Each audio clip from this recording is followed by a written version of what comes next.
Okay, we're live. You're back before the cargo container. Its draw has not lessened since you were last here. If anything, it seems to have grown slightly. You attempt to turn to your left. The lieutenant considers your actions with some puzzlement.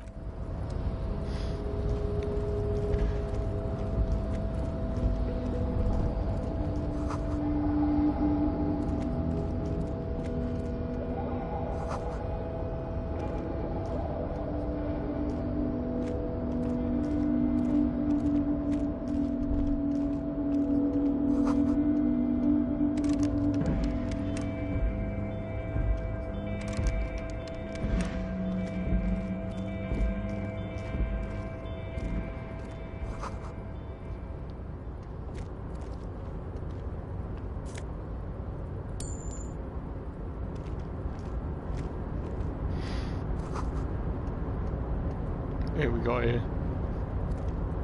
Container, container, I'll turn you nice and red. Container, container, put the logos on. The lyrics to this container song are being made up as he goes along. The accent is so thick, it's impossible not to notice he's Ubi, from the vanishing peninsula of Ubisunt on Muindi. Container, container, used to be well pine. Everard, he looks after everyone. Huh? Well, hey there. How can I help you, mister? The look in its deep blue eyes is as sincere as you've ever seen. Kind of makes you feel like an arsehole for no apparent reason. I see you are not a union man, mister. Did you get lost? You're not one of them scabs, are you? I mean, I don't personally mind. Folks is just folks, you know, and folks gotta eat. Just some of the other guys don't look too kindly on the scabbing kind, if you know what I mean, mister. Oh yes, born and raised in Irish, mister. Mum had to leave my dad after he got a bit violent. Took us here to the new world. I was about 10 then, too old to lose my accent then. People say us Udis are up to all sorts of trouble with sheep and other animals and whatnot. I just want you to know there was never any of that where I come from. No, sir. Those are just nasty rumors. Thank you for clarifying that, sir. What are you doing with the containers? I imagine just painting logos onto them. I'm just making some covers for them containers here. Yes, I am. Yes, I am. So it's easier for the crane operators to spot them. I'm about to push this. Everything is so pretty and red. You and Leo look like brothers as you glance around with similar childlike wonder. Sure is, mister. Sure is. Really livens up the place. Yes, it does. Yes, it does. I hate to break this bonding moment, but the red containers mean they are replacing the company livery with the union livery, which means this strike isn't gonna stop anytime soon.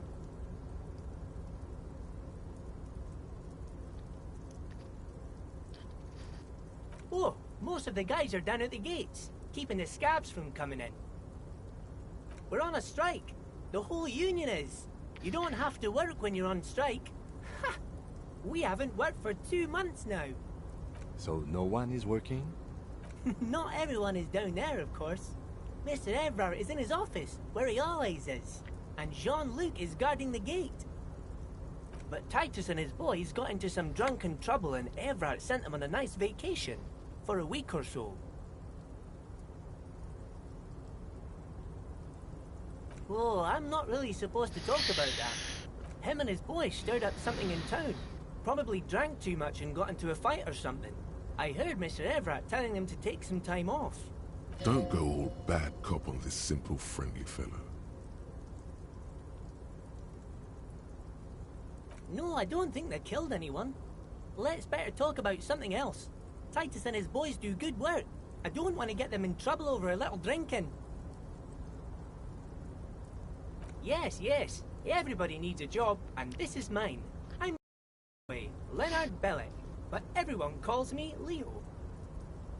I'm like Mr. Everett's right-hand man when Mr. Edgar is out of town, and Mr. Edgar's right-hand man when Mr. Everett is away.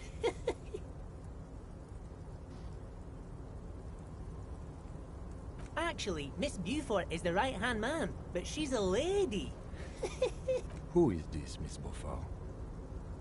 A real pretty lady with a skin like those Douai Sucre candy bars my missus likes so much. Them are real nice to suckle on once the dinner is done and me and the missus sit down beside the radio. But I can't listen to the radio all the time. There's so much to do around here and I'm always busy keeping things running here. Yes I am, yes I am. Stay on this Miss Beaufort topic.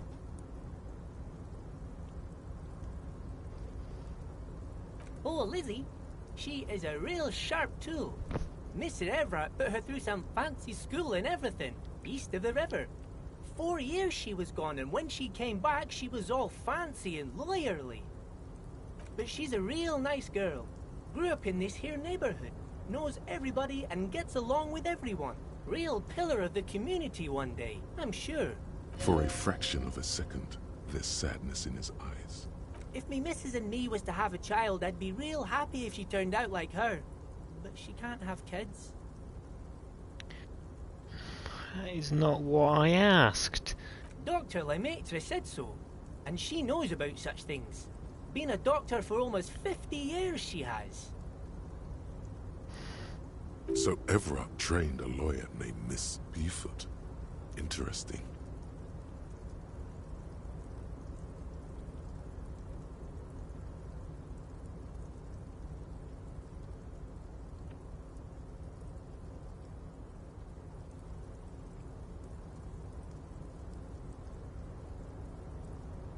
Yes, this place really seems to run like clockwork. Keep it up, Leo. Well, thanks a lot. Coming from you, it means a lot, really. Sometimes I feel some of the guys don't really get how much I bust my ass for them here. But you guys are alright. The white rectangle on your clothes might not mean an awful lot in Martinaise, but the recognition from an authority figure made Leo's day. Ah.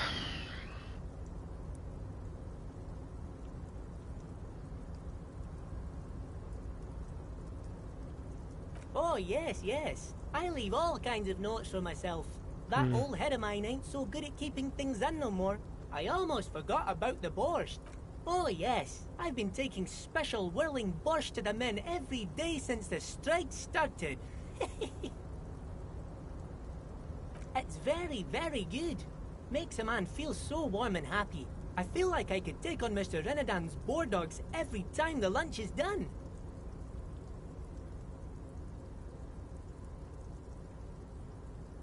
Yes, yes. I'm taking it to them. The borscht keeps them happy and in fighting spirits. Makes you all warm inside. They brew it in the whirling in rags.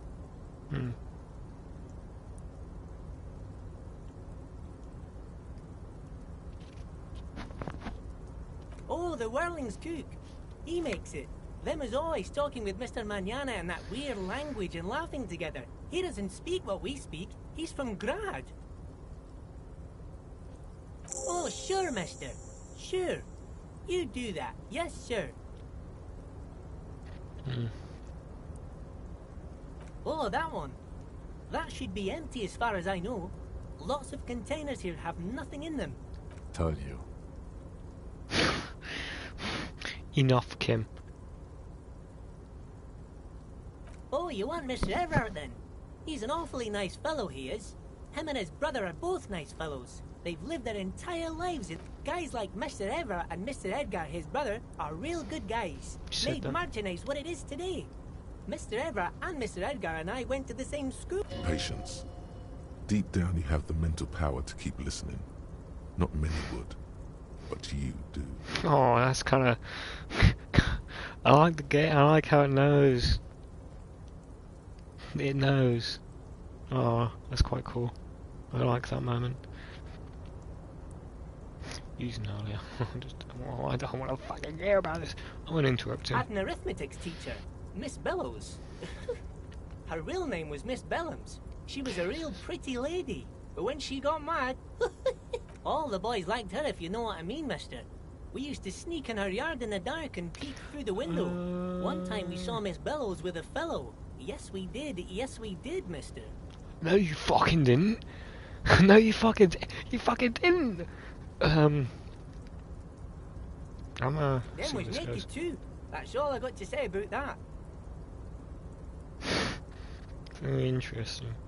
Thank you for telling me the whole thing. Thank you. Eh, almost forgot. Mr. Everard is in that container over there. We got distracted telling the story, but he's in there. It's almost like he gave me no insight whatsoever. I'm out Bye of now. it.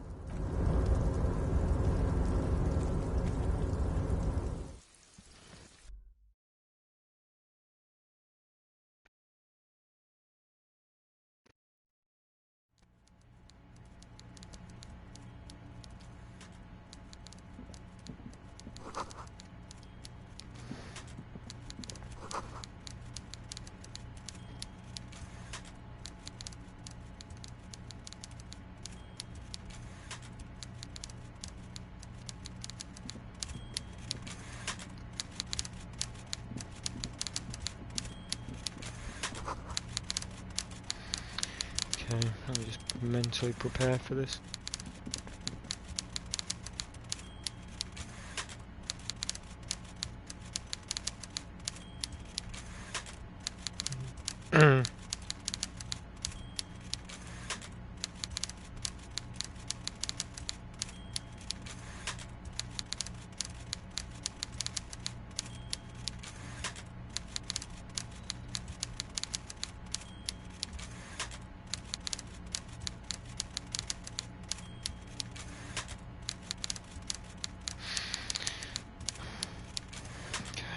Before you is a walrus of a man, seated behind a large desk. He looks up from his work, not the least bit surprised to see you. With great effort, he straightens himself up in his chair, yet says nothing. He simply stares at you.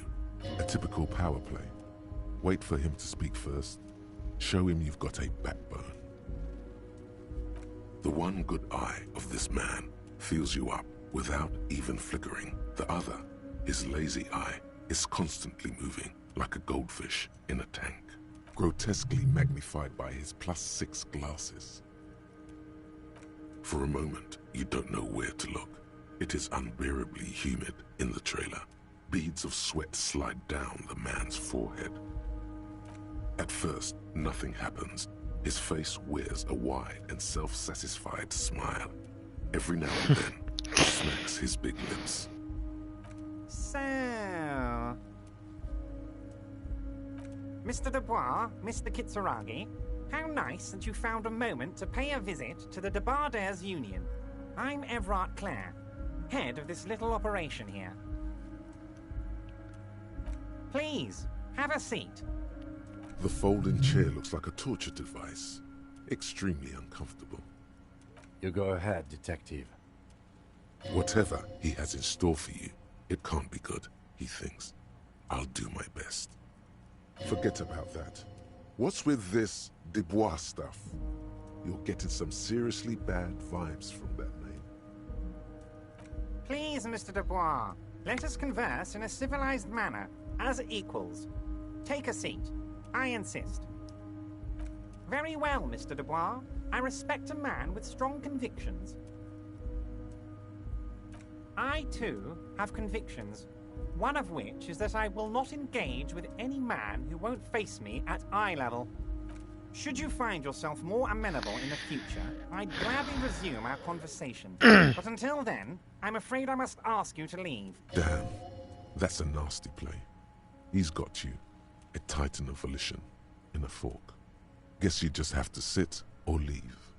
Excellent, Mr. Dubois. I can see that you're a reasonable man, and reasonable men can be of great use to one another. So tell me, how can the head of the Debardairs Union help a representative of the Revachol Citizens Militia today?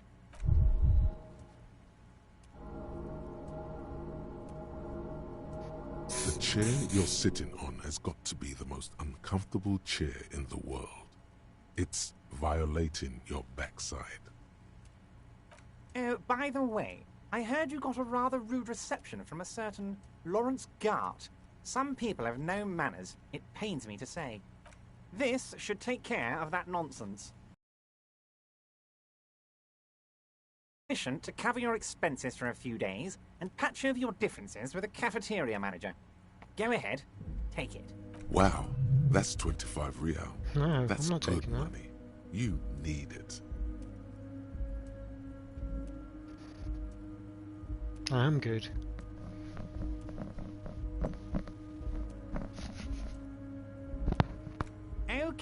Okay. I respect a man with principles. No handouts, then. Now, I'd like to set your mind at ease about one other matter. Your lost gun. Let me assure you, Union people are on it as we speak. I've got my best hounds looking for that lost gun.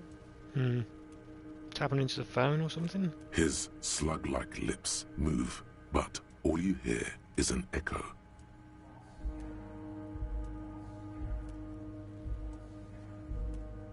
It's a cool echo effect. The world is swallowed by a black hole of fear. Only 2 words escape its gravitational pull. Lost and gun.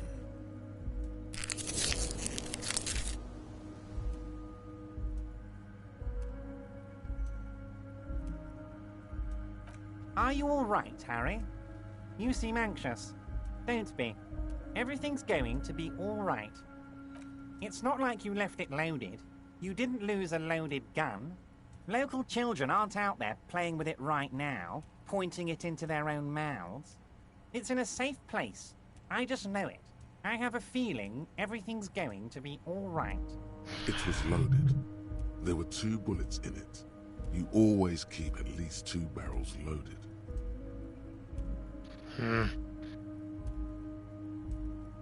Officer, we will deal with this later. We don't need Mr. Clare's help with this. I wouldn't be so sure about that.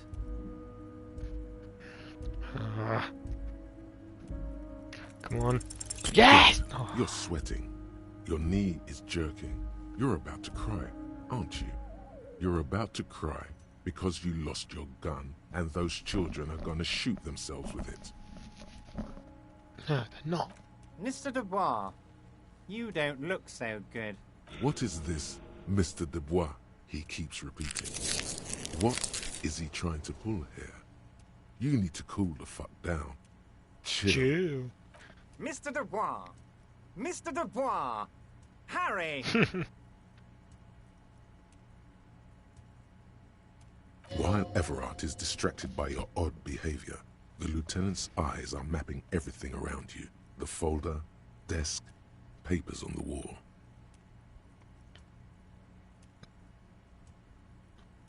Mr. Dubois, are you okay? Can I get you a glass of water or something? Are you having some kind of medical emergency?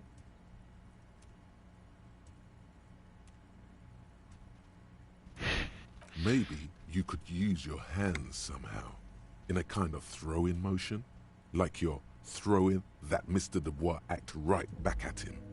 He's Mr. Dubois.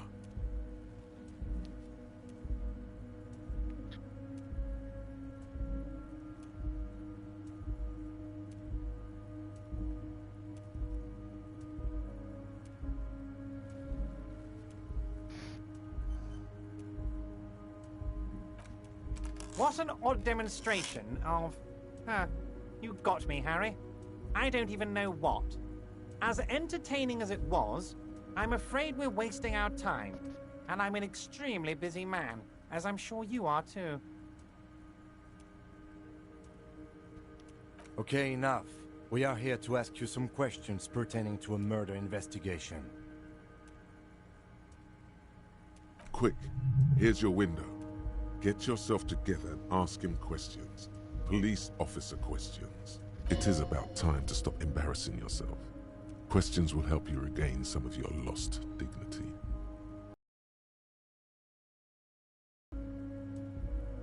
Oh, of course. That's your main thing here. That's why you're in Martinez. I know everything that goes on around here, and I would love to discuss it with you. But... I mean, it's no secret that the lynching is connected to the strike.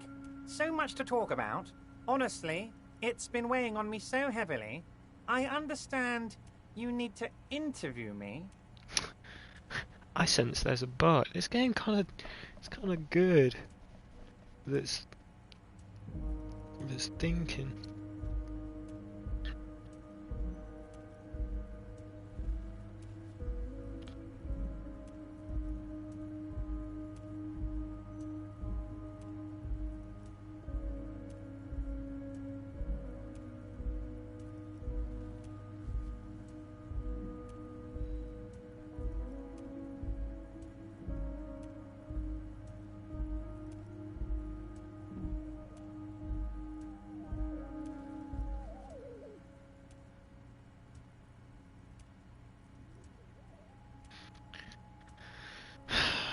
But there's a thing that's been keeping me up at night.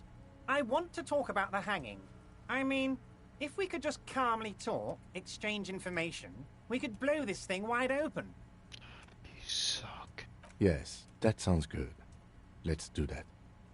But I can't think straight with this thing weighing on me. You're police officers, aren't you? I have a crazy idea. You guys are basically door-opening machines, incredibly talented at opening doors. Oh, you're being too modest, my friend. But don't worry. This annoying thing I have is completely legal. I just need you to open a door. The stars aligned into a cosmic frown here. He has your fate decided. Bide your time, however, and let the stars continue their course, and that frown shall turn into a smile. Only if you play along. Maybe it's that gonna be that dude who we talked on the balcony.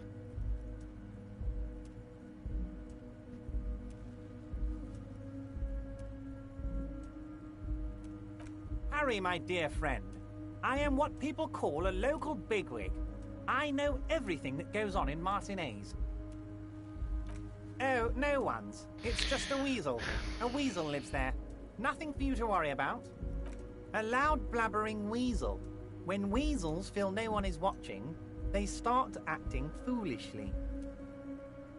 Just go there, unlock the door, and leave it open. It's been such a burden on me, Harry. I just want this to be over so I can discuss business with you. Harry, I'm a very busy man, and more importantly, I don't have that extraordinary physique you do. You look like you could run around all day. You want to send someone a message that the police are working for you. I repeat, I'm a very, very busy man, Mr. Kitsuragi, and therefore I must occasionally enlist outside help. So what will it be, Harry?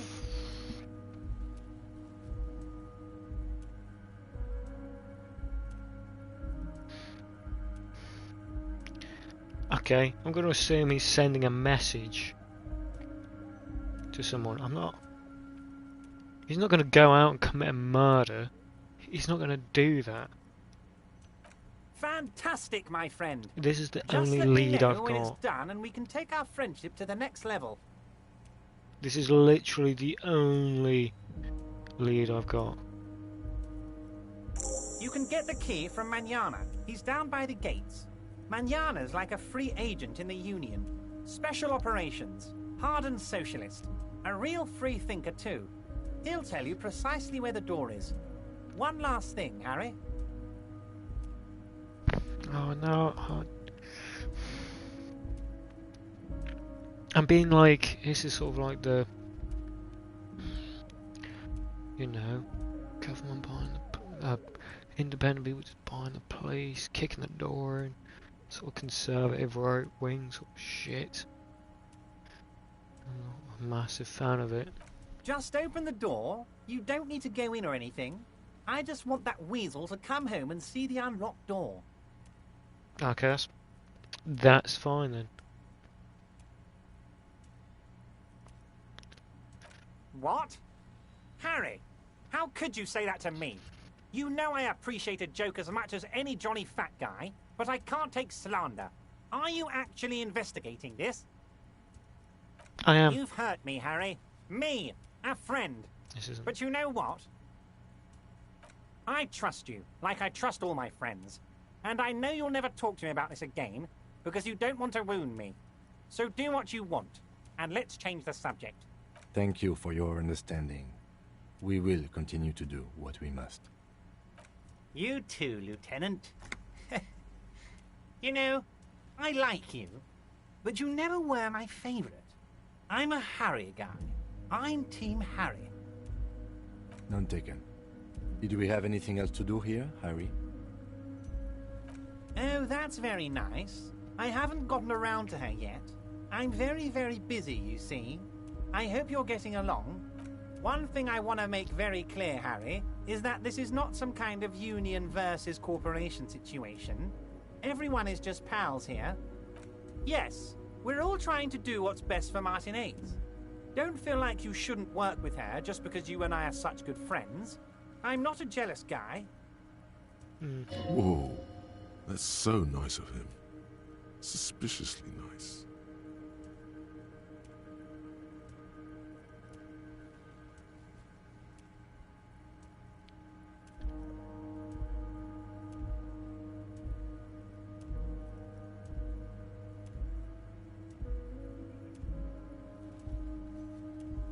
Yes, yes. Low balling, of course. This isn't a casino, Harry. Real people, real livelihoods are at stake here. But everything's a casino for those rich types. His expression makes it clear. This is childish and irresponsible behavior. Vanished? Harry, the woman left her casserole in the oven and couldn't make it here in time for the voting. Oh, did I leave my casserole on? Better go home and check. The election can wait. When she got back, the whole thing was over. Wait, there was no mention of a casserole from Joyce. Harry, Harry, Harry. Do not fixate on this little matter. Maybe it was a rabbit stew, or a hairdryer, or an iron. The point is, her heart wasn't in it. Mine was. If it's spilled blood you're looking for, then there certainly isn't any in his expression or demeanor now. What do you mean, Harry? Nothing. I let him go. He's an old man, Harry. I wanted him to spend more time with his family. God knows how long he's got left. Harry! I have little people in my organization. I would never call someone a midget. What is this? Honestly, I'm beginning to think you're a midget, Harry.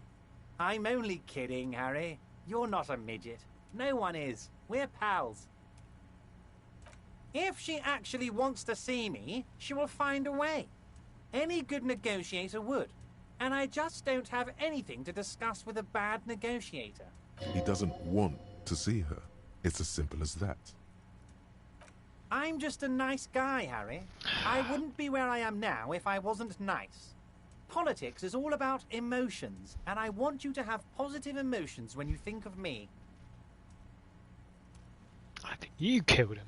I think you killed this dude and put him in a tree because of...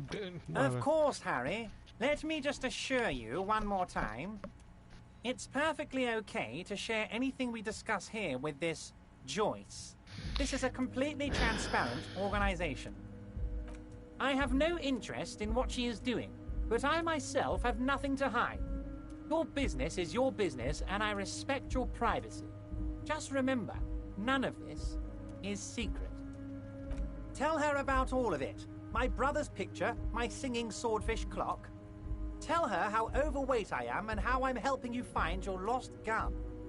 Tell her about everything. Everett doesn't mind. It is rather interesting to tell people things about each other, isn't it?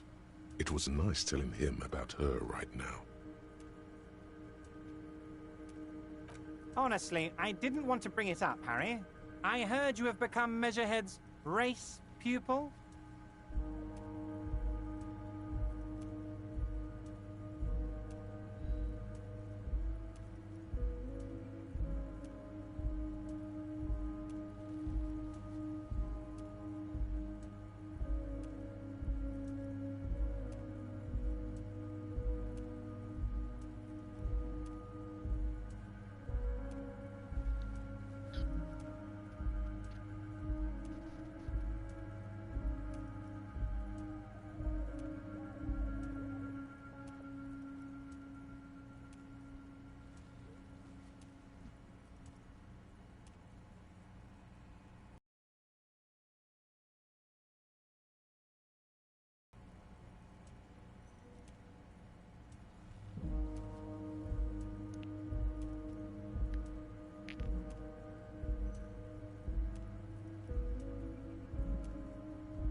Of course, Harry, of course.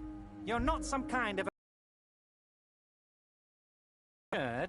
No one's gonna hear about it. No one's gonna know what you did with Race there, Harry. Your race bonanza is safe with me. Word of how racy it got will never leave Martinez. Anyway, I assure you, I am a very well-informed man. Information reaches me before I even get the chance to request it. My dear Harry, there are literally millions of containers in this harbour. I couldn't possibly remember what's in all of them. Harry, you smooth-talking son of a bitch. Time is a precious resource, and I don't have enough... Smooth talking. Maybe that's the way to go about opening the container. You should at least try convincing it. I don't know what that means, Harry. Shady brew? There are so many moving parts in my operation, I can't keep track of them all. You know what? Don't even tell me. Whatever it is, do it. Surprise me. Just one thing. If you can, make it even shadier. He sincerely has no idea what you were talking about. And Yes, your lost gun. My best men are on it. They're turning every stone, searching every playground, asking... Your gun will be found, Harry. Let me assure you of that. It's just a matter of time and... effort. the only way to find it seems to be working with him. He might even be holding your gun hostage.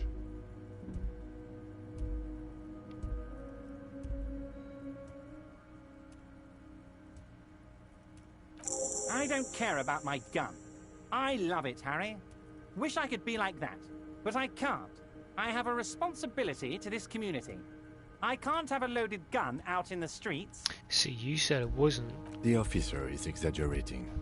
Of course we care about the missing firearm, and we are actively looking for it as well. The lieutenant is concerned about the lost gun and feels that the fact you haven't prioritized looking for it is unfortunate, if inevitable, and doesn't put the RCM in a good light. Excellent, Mr. Kitsuragi. That's excellent news. Looks like we have a friendly gun-finding competition on our hands. I don't want to ask him that. Of course. Let us dispatch with the formalities. You call me Everard, I call you Harry. My God, so it's true. I didn't want to believe it, but you are a fantastic science fiction amnesiac cop, aren't you? What are the odds of that? I think the odds of that are very low. So good to hear that, Harry. Apparently my sources were wrong. However, if you did have a spot of memory trouble, I could help you out. With my big fat folder. Words flow like a river of honey from Trust his the lips. information. Are you trying to tell me you've gotten hold of some of our documents? Mr. Kitsuragi, would you mind? Me and Harry are talking about his lost identity right now. Asking too many questions will make you look weak. You should maybe focus on the folder. Don't just jump to the folder. That's not smart. Shows you're on the edge. Do some probing first.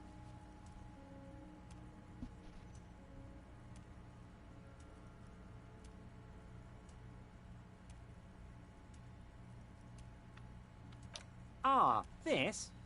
My friends in your organization gave it to me, Harry. I find that very suspicious. May I have a look?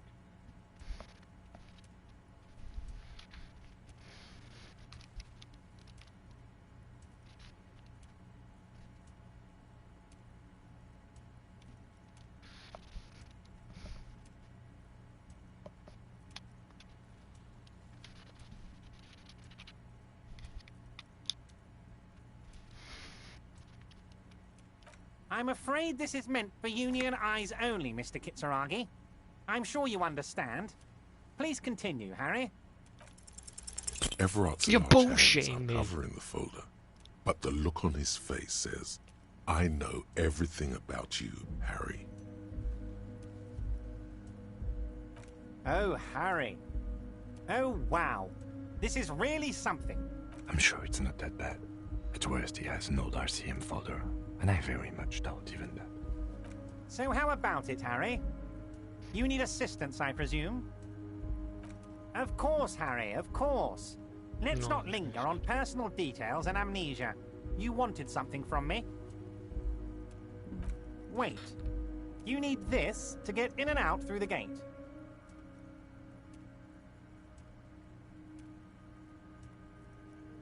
Here, you're one of us now. A real red and white Union man. Take care, Harry.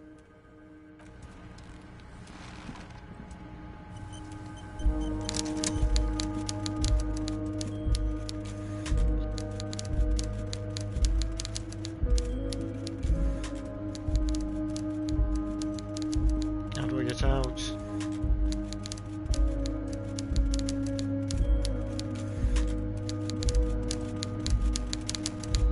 How do I get out? What?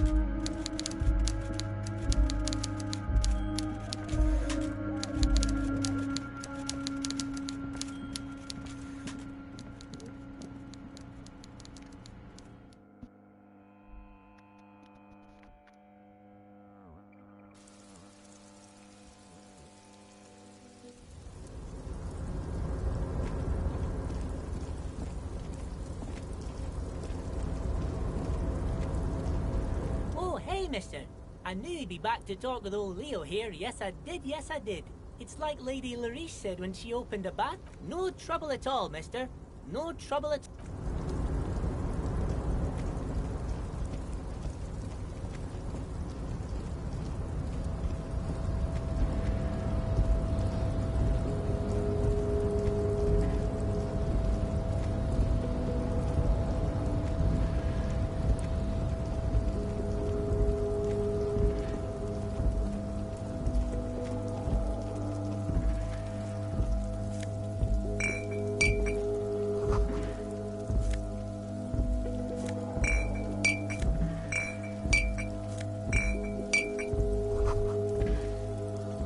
All those empty wine bottles and cigarette butts on the ground.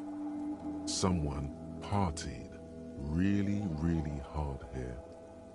Well, yes, I think we can say with relative confidence that it was you.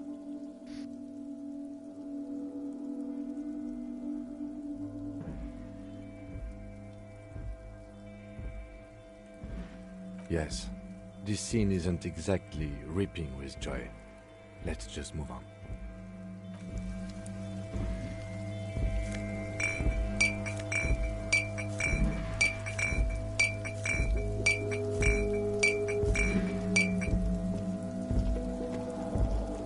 This is the night watchman's booth. The name on the door reads... If you must. But please hurry, we are pretty easy to spot up here. Nothing incriminating catches your eye. The cabinets are clean and their sparse contents meticulously organized. There's a framed photograph on the table. It's a black and white photo of a young couple out in a street fair. The man, Rene, is dressed in a Royal Carabinier uniform. The girl is young and very pretty. She is smiling playfully at the camera.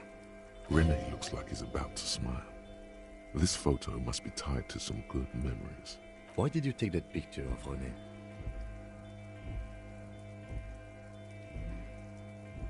You're really interested in that old soldier. Not sure I understand your fascination, but sure, as long as it doesn't take up a whole lot of time.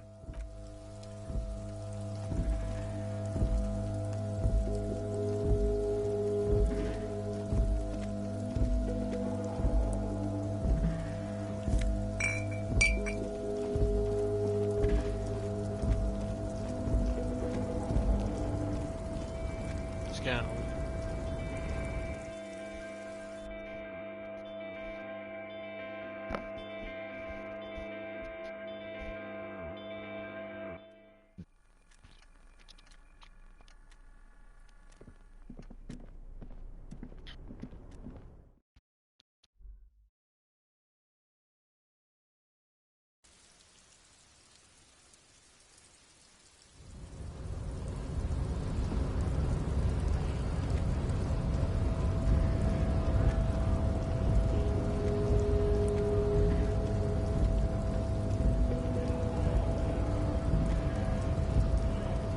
So, how'd you like our harbor?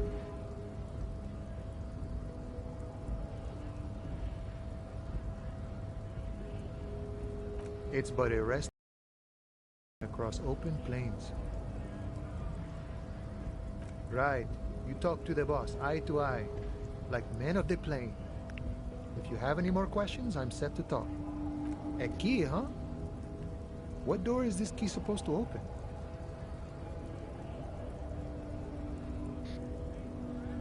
Of course, I got you. You don't know anything. I got that key right here. And let me tell you, it's mighty good of you to help us out during the strike.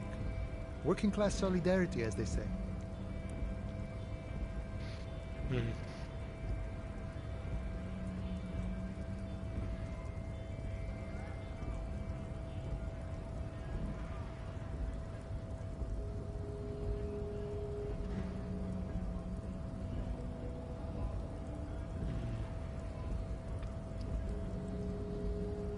I knew this man was a commie. And it's a good thing you're doing too. Thanks. What you're looking for is a basement door behind the greenhouse. That's behind the whirling in rags. Yeah. That's all I know. Our organization is what you call compartmentalized. Means we keep out of each other's business. Okay, but where did you get the key from? The janitor gave it to me. Nice fella. We talked about life and things that really, truly matter. None of this mess we're in. This jiving and juggling. What's it for? To feed our children, I guess. I'm more of a philosophical dock worker. I like to talk about the big picture stuff. Who I am, who you are, what we are fighting for. Who he is, and what they're fighting for. We're negotiating our share. Aye.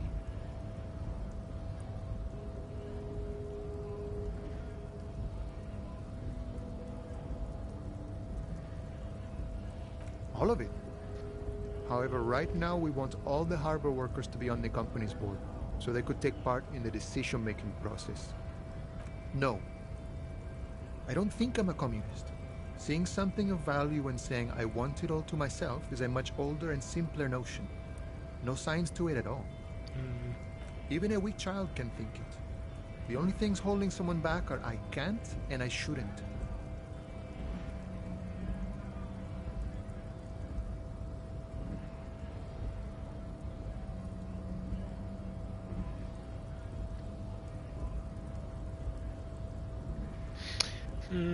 Dunno.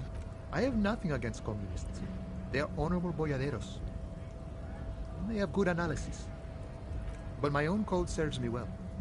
If my code starts failing, a code can fail a man as well as a man can fail a code, then I will have to submit to a new one, which may well be communism.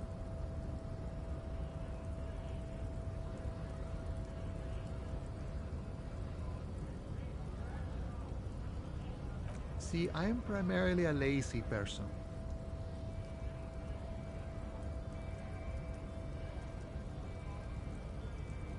I think it's best you make up your own mind now that you've made it. In my eyes, he is a capable organizer and a decent businessman.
He's probably in his container at the harbor. So head right on in there.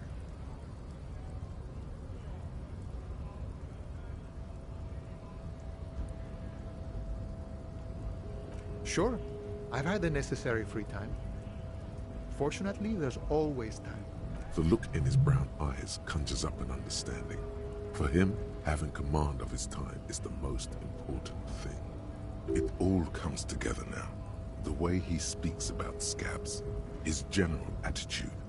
He's a follower of a 500-year-old Franco-Nigerian Boyadero code, itself an appropriation of Vespertine cool. That of a noble peasant or a traveling herdsman. True to yourself, independent in your actions, loyal to your friends.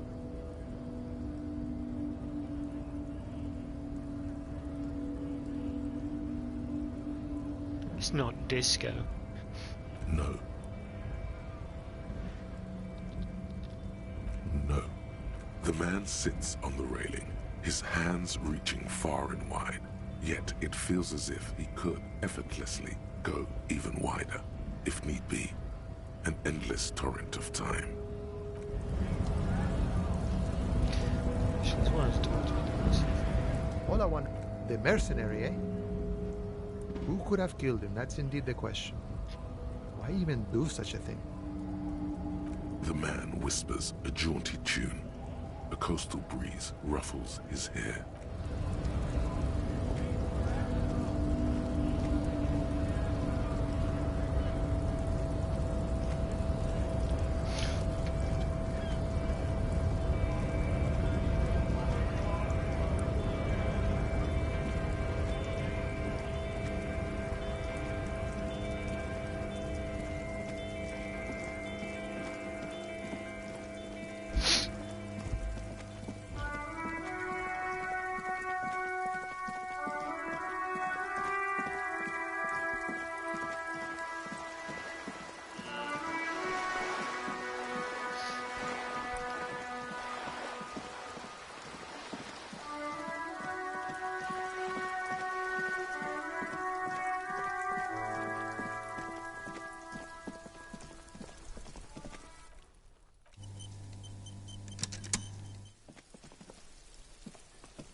This must be it. The basement door is weather-worn. The copper nails holding the upholstery in place have turned green from sea air, and there's a knocker shaped like a lion's head. The leather upholstery is worn and rough against your jaw. You don't hear any movement. In fact, it's oddly silent in the yard around you. No birds chirp.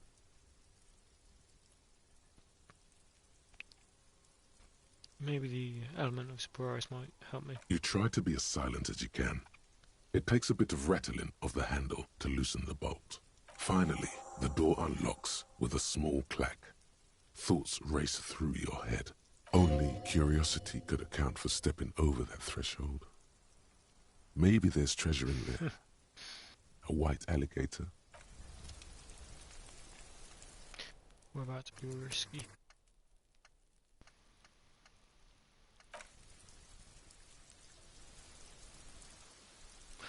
I just feel like this is going to get me killed.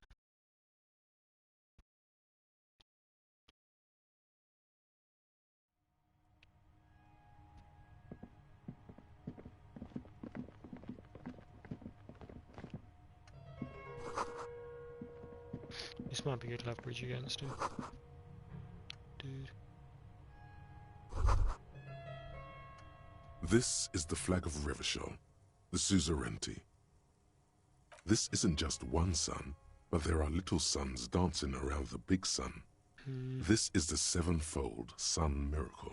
It's an optical atmospheric anomaly the first settlers saw. Happens in cold weather. 6 small suns around the big one.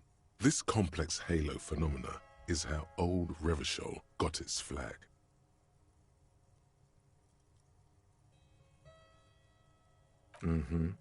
The tenant is an old-fashioned guy. The lieutenant does not bow to the flag. It accepts your salute with quiet dignity. It is not my flag, he thinks. My flag is the signal blue of the zone of control.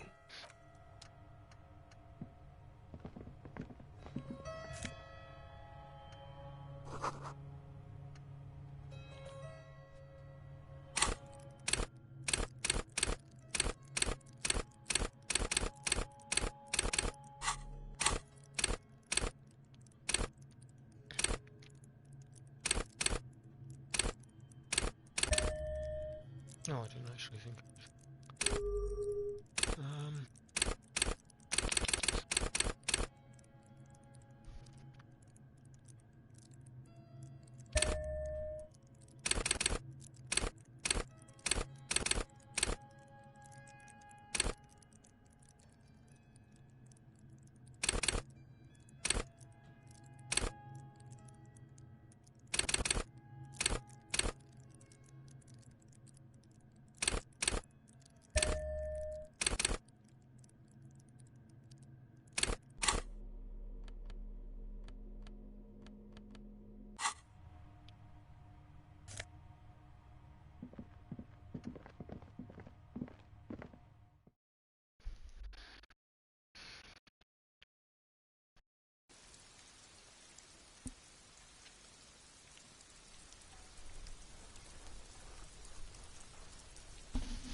Yes?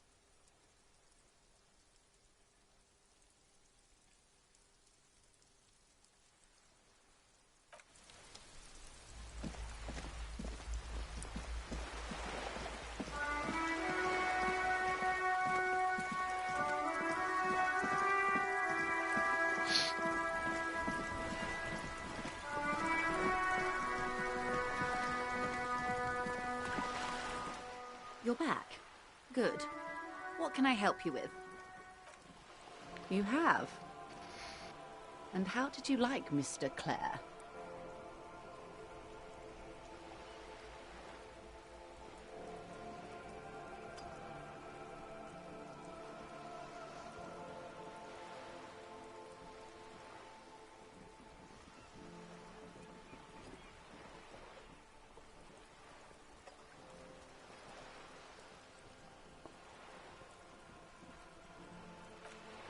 Just? In what way?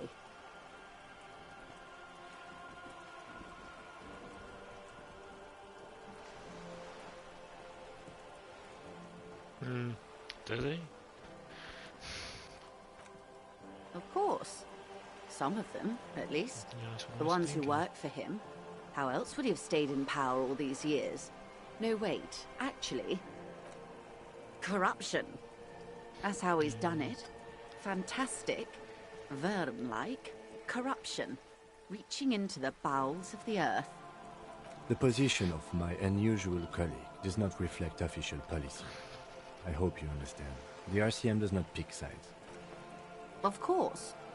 And I don't expect you to share anything he told you with me. I'm not a corrupt Verm myself. However, if you felt like discussing something, how could I stop you? Are we not human? Are we not curious to hear another person's take? It's only natural. We would only be gossiping. Intellectually speaking, it would be quite interesting to hear what she has to say about these things.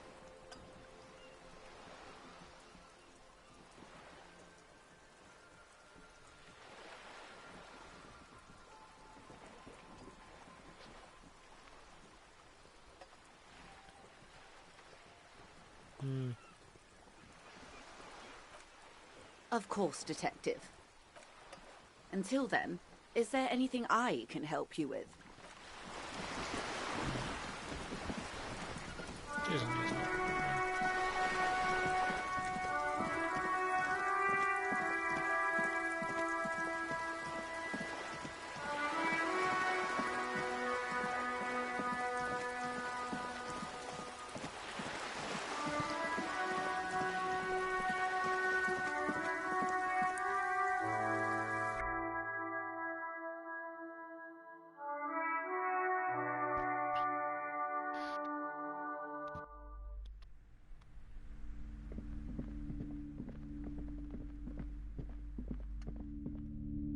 This bookstore is not strictly about crime, romance, and biographies of famous people.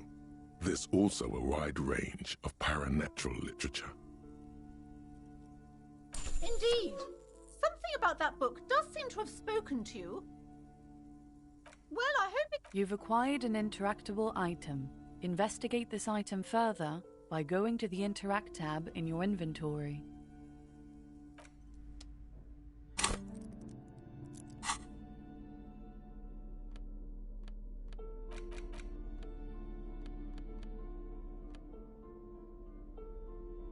Medicinal purposes of the Pearl. The cover of this heavy tome features a number of esoteric symbols. Flipping through the book, you find a number of sections on the general benefits of the Pearl.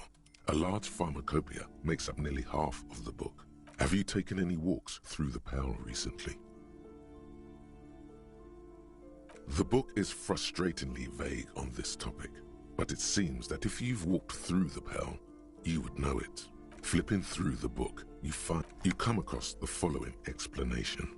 While modern pharmacopoeia are continually updated by so-called experts based on the results of clinical trials, readers will find assembled here the timeless wisdom relied upon by generations of traditional Seolite medicine practitioners, Mesk mystics, and Ilmaran folk doctors. Finally, something to calm the angry spirits that have been plaguing you.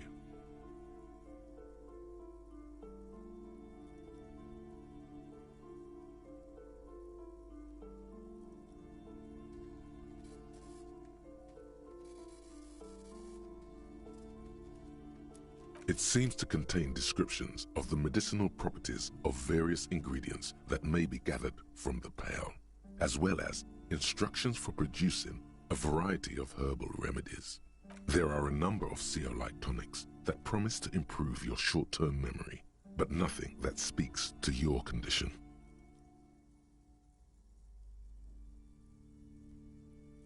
There's nothing in here that speaks to hangovers directly. However, while browsing through the various descriptions, you become convinced that you could assemble something from the ingredients listed here. First, you need to choose a base ingredient.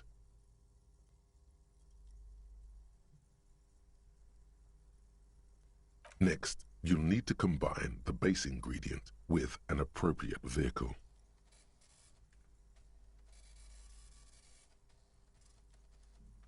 Lastly, is there anything else you'd like to add? So I'm thinking it's just... these are going to be easy things to gather. God only knows what to call this thing you've created, but drinking it would likely make your problems worse, not better. Would you like to try again? Very well. Next, you'll need to combine the base ingredient with... Lastly, is there anything else you've created a delicious tincture of whiskey and ginger. According to the pharmacopoeia, it should increase your energy and focus, though, in your experience, it's only done the opposite. Would you like to try again? Very well. Next, you'll need to combine the... Lastly, you've created a delicious tincture of whiskey and ginger. Would you like to... Very well. Next, you'll need to combine... Lastly, you've created a delicious tincture. Would you like to try again? Very well.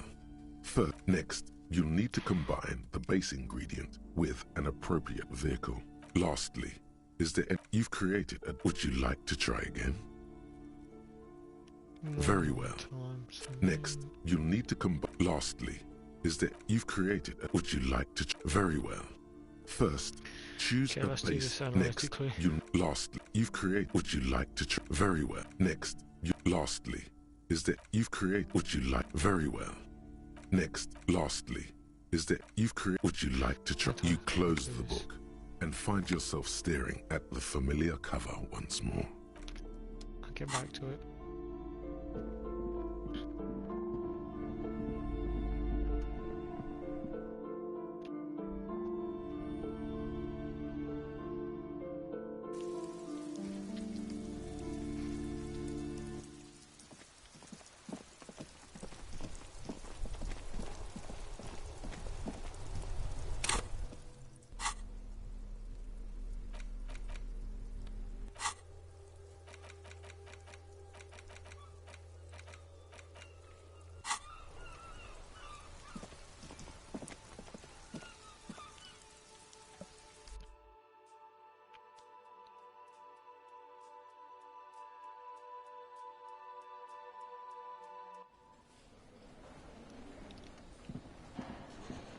Oh, I've got a few more people in it. Let's just clear this down. Can I help you? Yes. Have you got it? Well?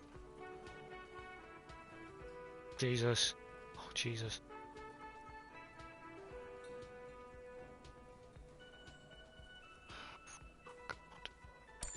Great. Thank you, officer. That's all I wanted. Payment for services rendered. If you continue to stay here, I just ask that you please pay your nightly bill in advance starting tomorrow. He's not sorry about his behavior for your sake. Now that you have money, he really wants to make sure you're not angry with him. I'll unlock the electronic lock to your room. All the doors lock automatically at 9 p.m. What? Oh, so I've missed it.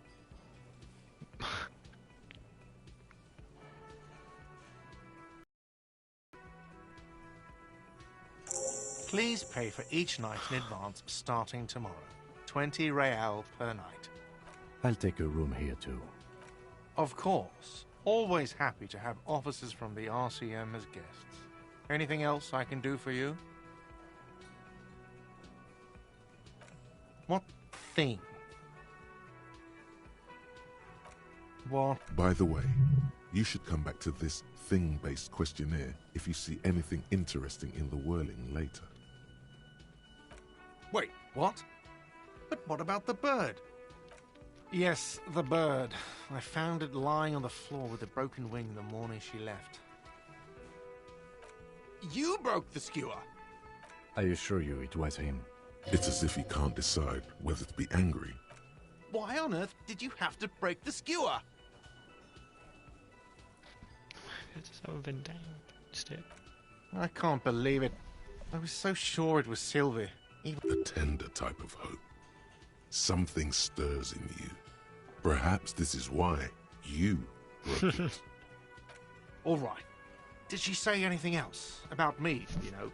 Did she say anything about me?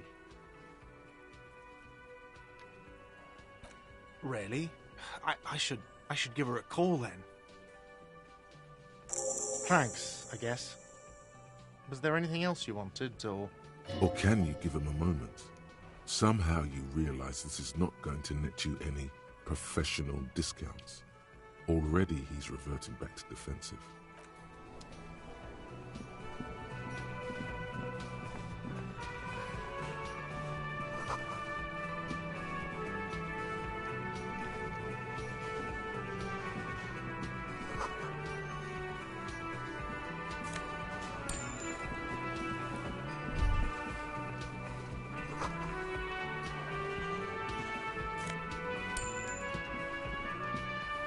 You see a heavy steel door with a prominent dimpled lock. You immediately feel drawn to the color. Blue is for mystery. You do? It's a door in the back of the kitchen. Why do you care where it leads?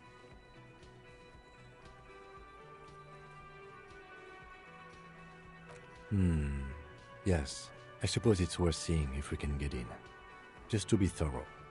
As a side investigation. Gart is the person to ask about this. The cafeteria manager. The door does not budge.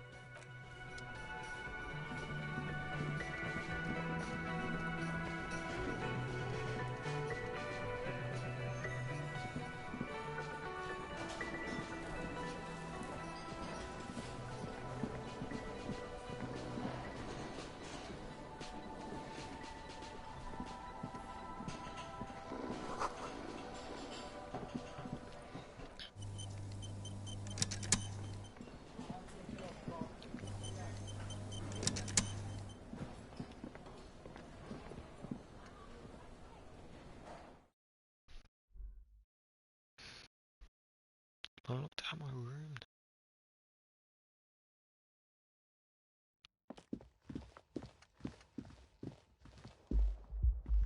This is the door to the room you redecorated.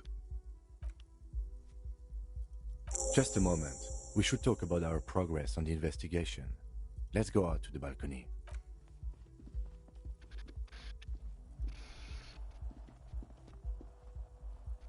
The air outside is brisk. The lieutenant is silent for a moment. He listens to the traffic hum. Then...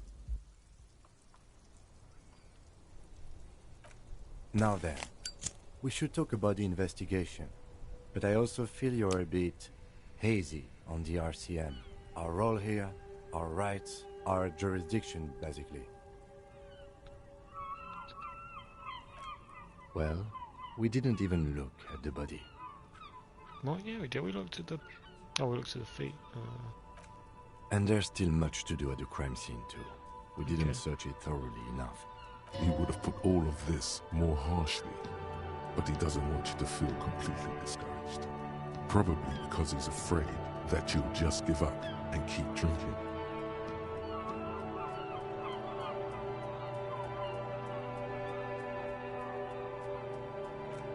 I look forward to that. As for the interviews, we conducted an interview with Everard Clare. He wasn't particularly forthcoming with useful information, however. He's not saying much on the matter because he thinks you could have gotten more out of Everard.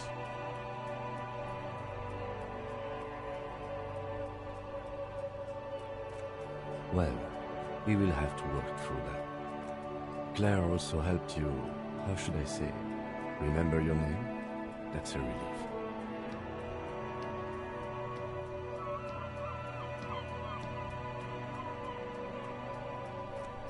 Moving on. We tried to interview the White Palms rep, but she asked us to do something for her first. Fine, so be it.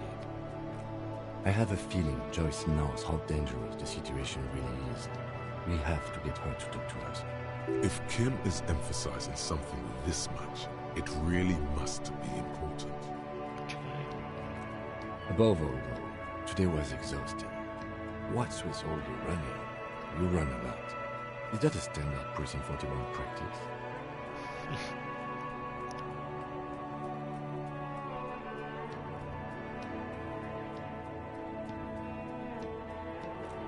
Alright, but...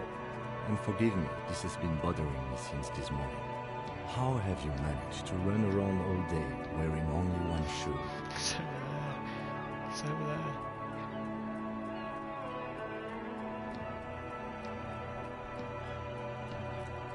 Well, there seems to be a shoe that is a match to the one you're wearing further down the balcony. Perhaps you can collect it when we're done talking. He's right. There it is, green and shiny under the glowing whirling window. The sky above is dark and the lights sparkle. Imagine how much faster you could run wearing a cool patent leather shoe on each foot. I have a cigarette every night when I go over my notes. It's something of a ritual. Oh man, he looks so devastatingly cool with that cigarette.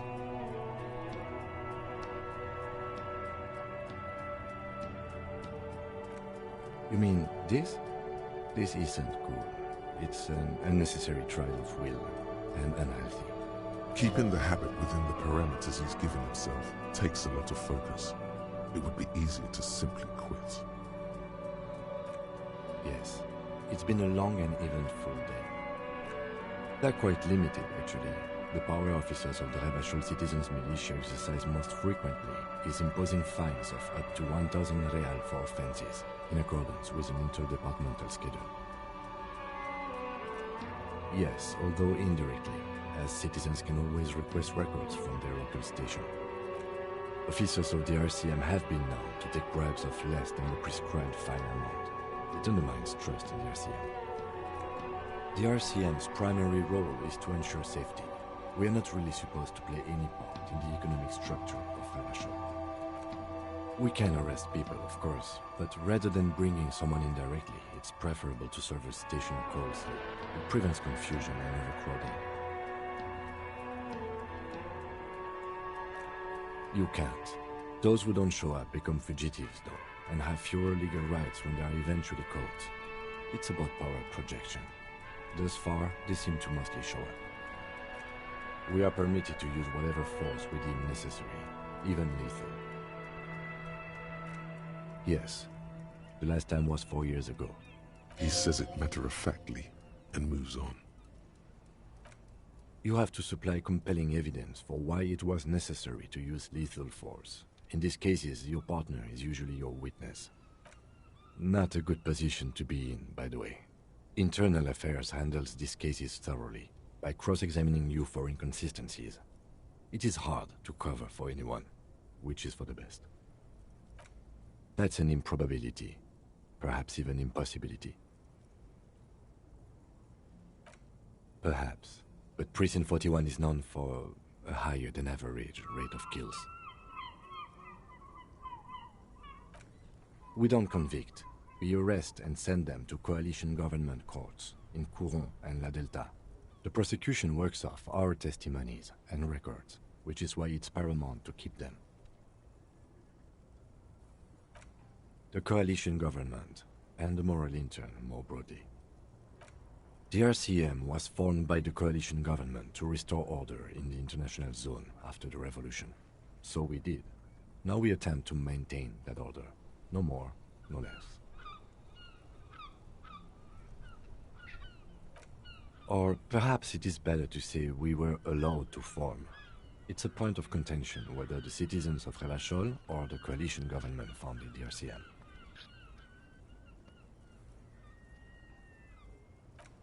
Silence. A great comment to such a conundrum. The Moralist International are the world's largest political organization. You know who they are. They have been running this place after the revolution failed.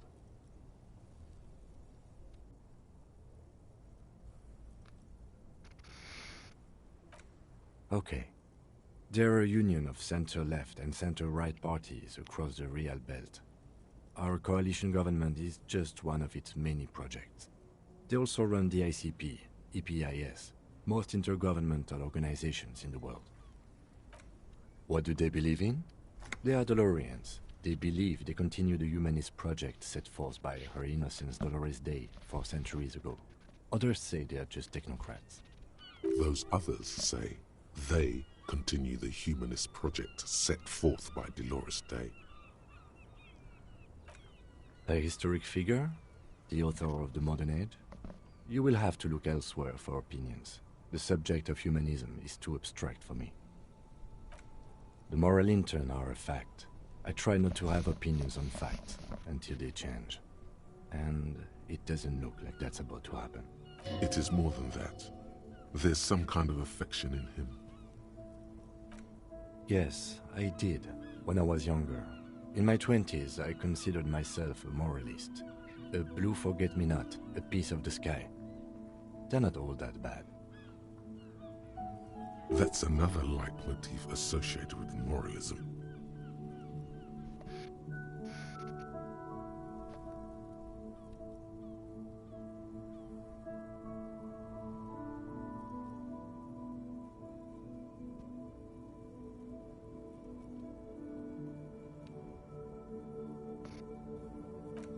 But the years have changed that. I don't know what I believe in now. No, I believe in the RCM. That's enough for me. Interesting question. It's a blue forget-me-not. Their motto is love, compassion, self-discipline. I think you can gauge what they want you to think of them from that. Something kind and usual. Something almost self-explanatory. Something ominous.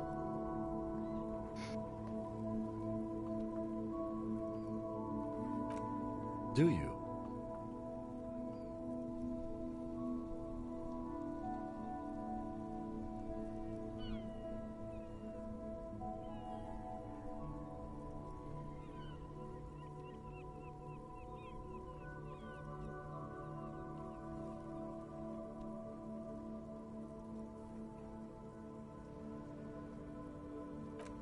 No. We are stooges of the world's biggest bourgeois organization, protecting the people of Revachol. That's the hand we were dealt. Without the MI, we would be common vigilantes.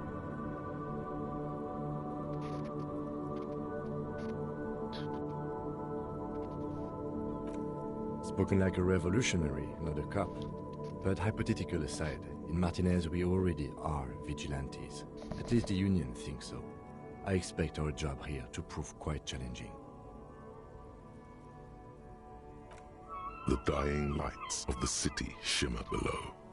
Slowly, like luminous clouds, they pass on his lenses. The lieutenant looks at his slim cigarette, contemplating the next drag.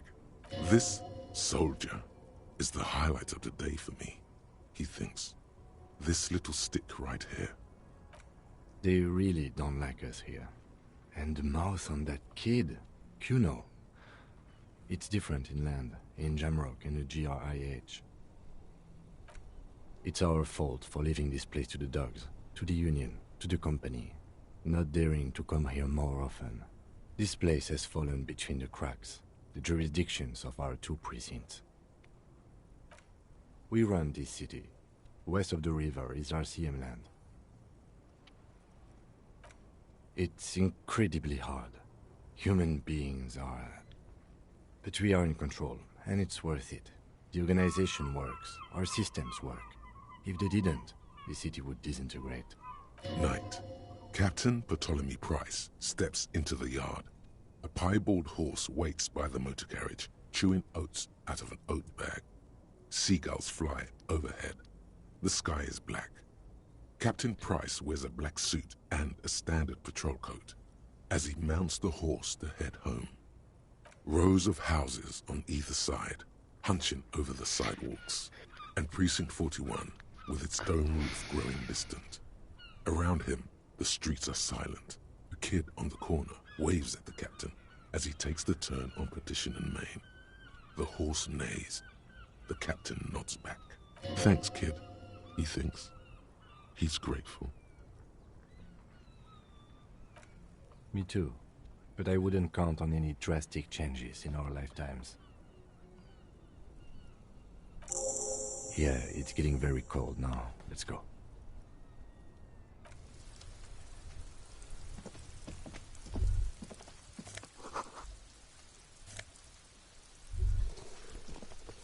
There they both are. Two identical shoes, both copiously green and indiscriminately snakeskin, reunited on your feet, like two baby crocodiles. It's pretty clear a normal cop is not what you are. Good, they're balanced, comfy. Feels like the only good thing about you right now, truth be told.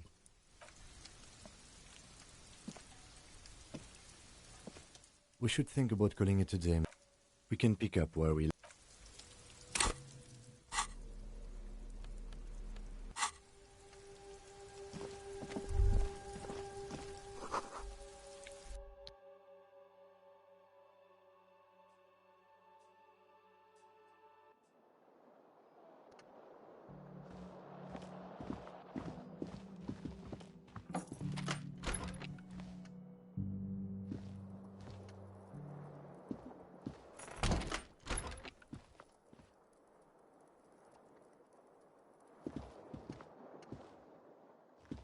This fan has it been consigned there as punishment? You feel as though this creature is your friend and wants to reattach itself to your neck so that you may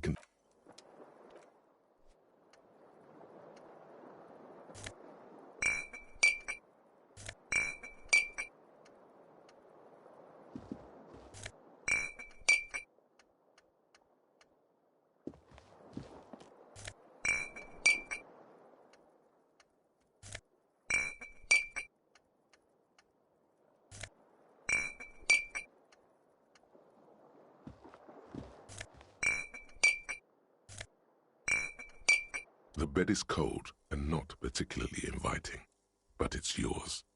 The sheets look awful.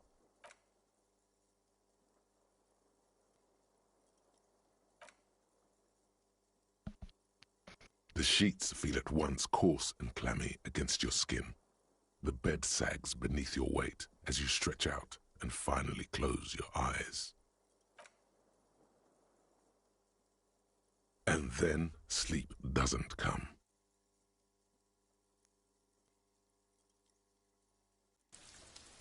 then sleep doesn't come. Obviously, you're in bed with your eyes closed, but it's not happening. Maybe it's the bed's fault. It's a little better. Colors, scenes, and half-formed phrases still litter your mind. Part of you is still trying to solve the case, isn't it? Something to do with, what was it that the lieutenant said? Union? And it's gone again. Your thoughts lost between the slowing brain waves. Your breathing steadies. A great silence washes over you until your eyelids twitch in your sleep and images start forming.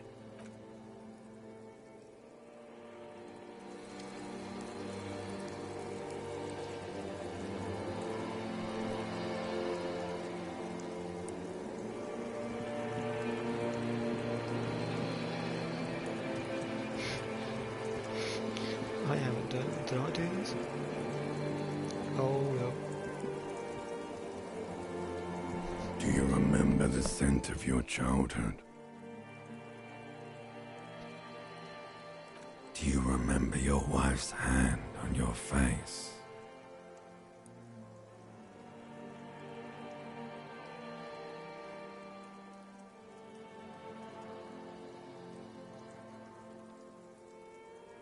Do you remember the warmth of her thighs, between her legs and in her mouth? You know who I am. I'm the bad day. The one where you ask her, and then later in the streets, wandering. It's the worst day of all time, Harry dear. And it's coming. She will hear about it on the phone. Reality will turn into a grotesque nightmare. This will be the last thing you did to her. Tell me, do you remember the love of your life?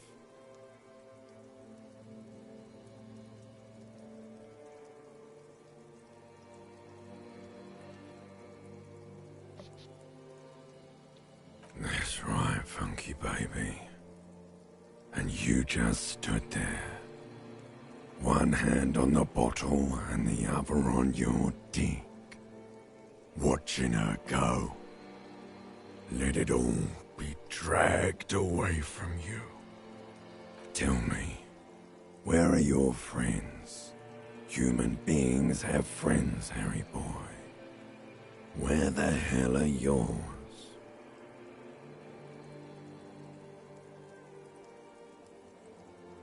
No, it's gone. 3 times gone and never coming back. You failed. You failed me. You failed Elysium. Everything. The Pale and the Islas. On the surface. The outer magnetosphere. Burning, furious truth. 8,000 years of written history. You really dropped the ball, Harry. 4.6 billion people. And you failed every single one of them. You really failed. You're not coming back from shit. Thrashing around in that high conductivity state of yours. Bumping into things and acting like a clown.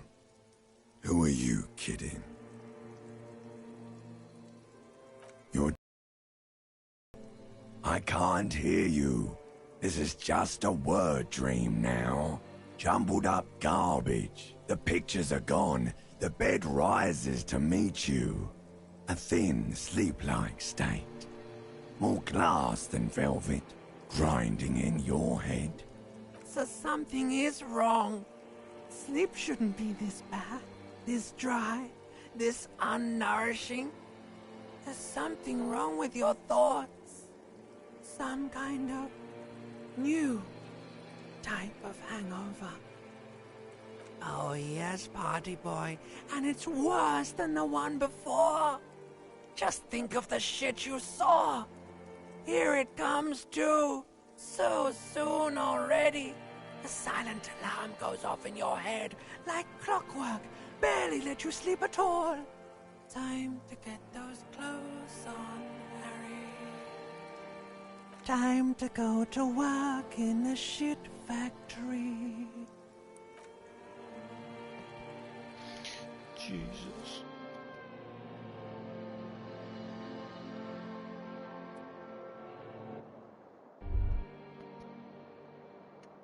Good going, buddy.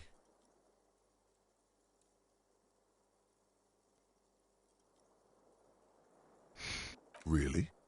Because you feel even worse this morning than you did last night. You mean, why are you so tired? Too tired and down to even think? It is worrying, isn't it? You can't be a detective like this. Detectives need to be able to think. That's not really true. Your heart has finally pumped all the speed out of your system, Buster. Time to get some more. Don't do that. Stay strong. The hangover will wear off. You don't need to keep doing this to yourself. Are you sure? Ready to live as this pathetic shell of yourself for days? Basically, a week. Let's be honest, 2 weeks. Maybe 3. You won't make it. Half the town will be dead by then. You will be fired. Suit yourself, slow, sad shell man. See how you do without your spark.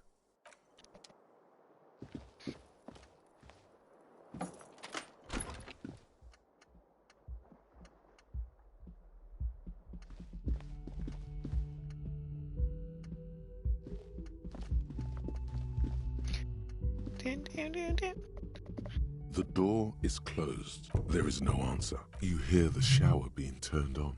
A tremendous loneliness comes over you. Everybody in the world is doing something without you.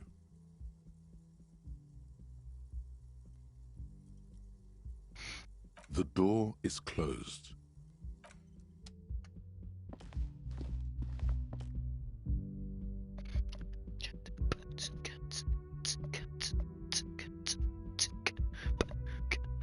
Can I get a viewer in chat to tell me where to sell these bottles? Oh, it's all kicking off.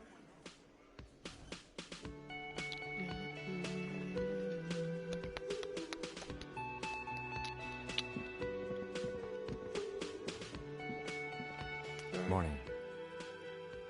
Looks like we can get to work at once. The union muscle turned up. They look rowdy. We should talk to them. One more thing before we do. We don't have to talk to them immediately. We can walk right past them, continue with our business. Good. A power move. Purposefully concentrate on something else first. Yeah, streetwise. Zoom right past. Do it on your own terms. But aren't you curious to know what they have to say about the murder? They're in no hurry to leave. They think they own the place. Anyway, I leave that choice to you. Whatever you decide is fine by me.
There he still is, looking right through you with his white eyes. The body below is entirely dedicated to that corpse smell.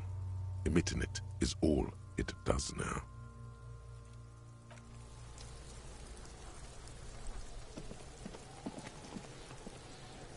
This trash container, the body is downwind from here. Maybe. Trash? Food waste from the cafeteria? They lock these containers to keep the derelicts from flocking in. What do you mean, feel?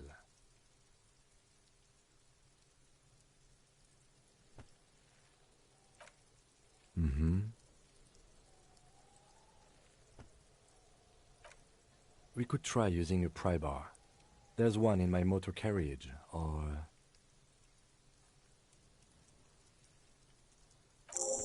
We might want to ask for a key from the manager of the Whirling in Rags. He probably has one. And Well, let's go, manager. Give us key to trash, please.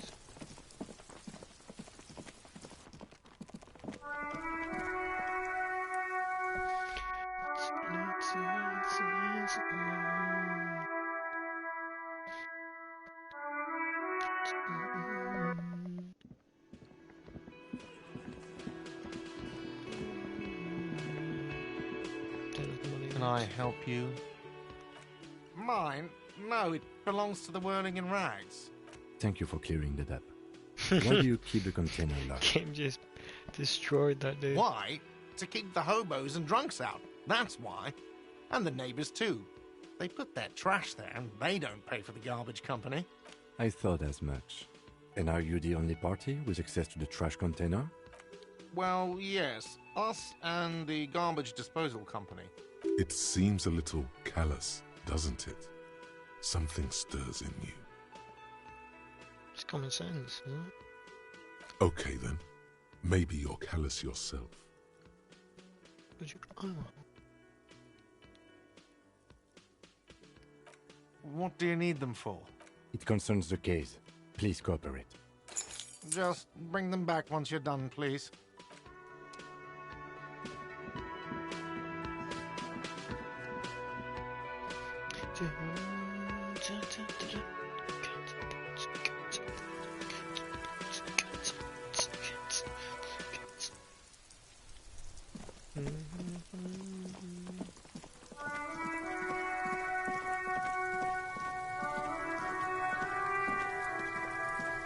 This trash container is locked.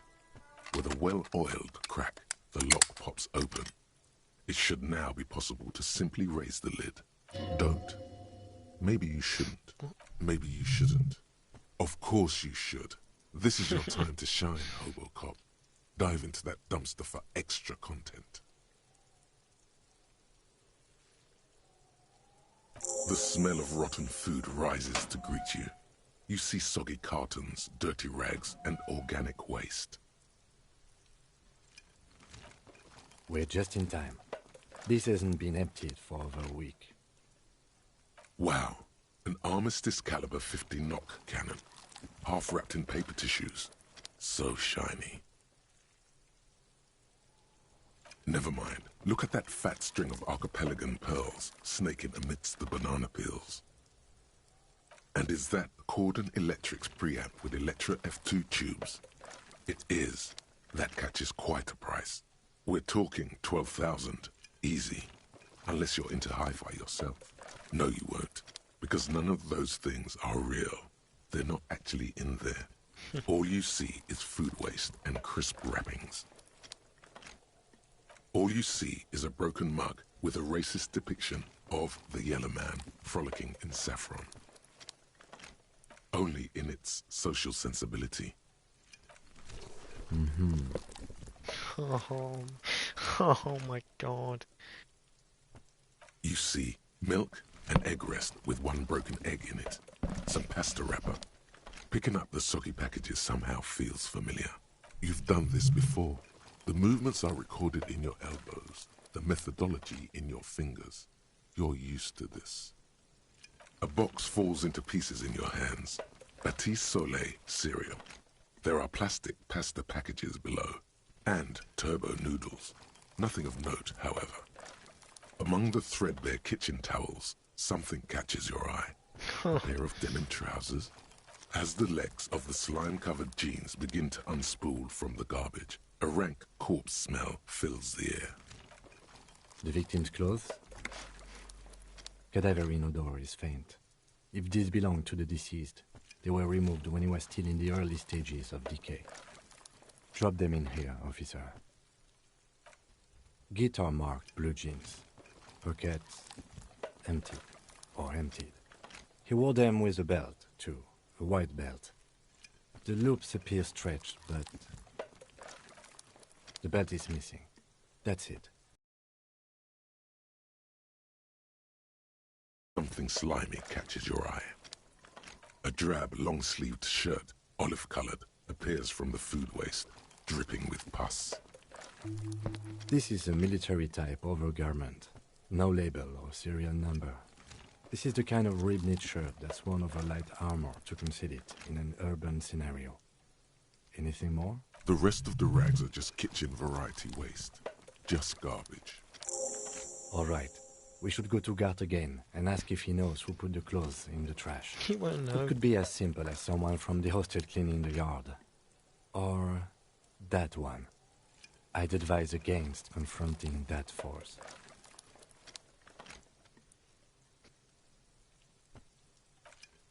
The lieutenant nods, then looks back into the trash container. It's just organic waste, cold and slimy on your hands. Apple and potato, nothing. It's nothing. Nothing more to see here. What's this? A blue piece of plastic sticks out from the apple peels. It's shiny. Looks like the corner of something. Something larger. A clipboard. A blue plastic clipboard with moist papers hanging from it. They look badly damaged, but you can still make out forms and notes, written in a man's handwriting. Officer, is that your paperwork? It is. Look, the plastic has the RCM street grid on it. You've even got an autopsy form in there. If you don't mind my asking, how could you have let your paperwork end up in the trash?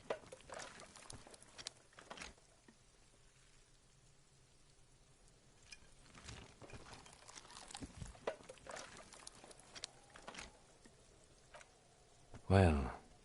His eyes express a rare condolence. Then he picks it up. Lucky we found it.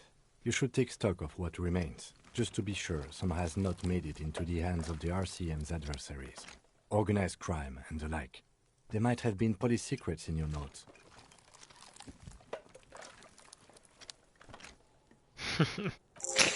It would also not hurt to start taking notes on the case. Now, tell me what your eagle eyes see. Or are we finished? Some items, such as the ledger you found, are interactable. Go to your inventory and select the Interact tab to read your paperwork. The container sounds a muffled gong. That's one thing off the list. I think we got it all.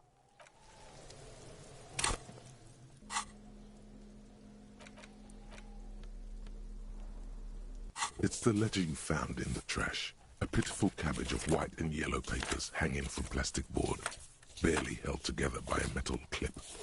This sad display is made complete by the faint smell of urinal cleaner. There's a piece of toilet paper, or is it cleaning tissue? No, it's a metaphor for you.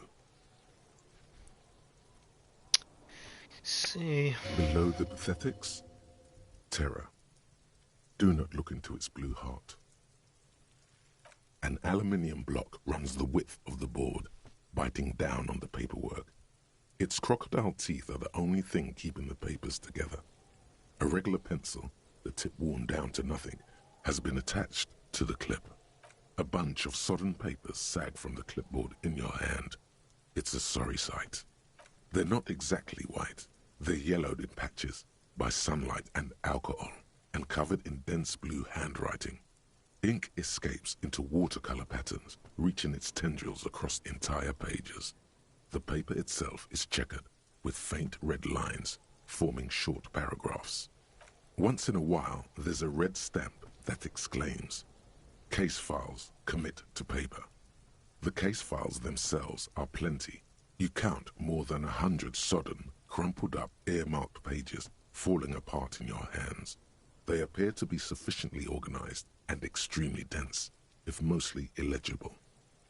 Work, strife, poverty, the Jamrock Quarter. These are handwritten logs of investigations dating back to January 51, this year. The exact number is hard to estimate, due to missing pages and an odd naming convention. But there are at least 20, maybe 30 cases, undertaken, not completed, mind you. It's the middle of March. You have attempted 2 cases a week on average. What do you mean? Is that all? Huh? 2 complex cases to undertake is a lot, yes. You really have to push yourself. I would not suggest it, lest you start making mistakes.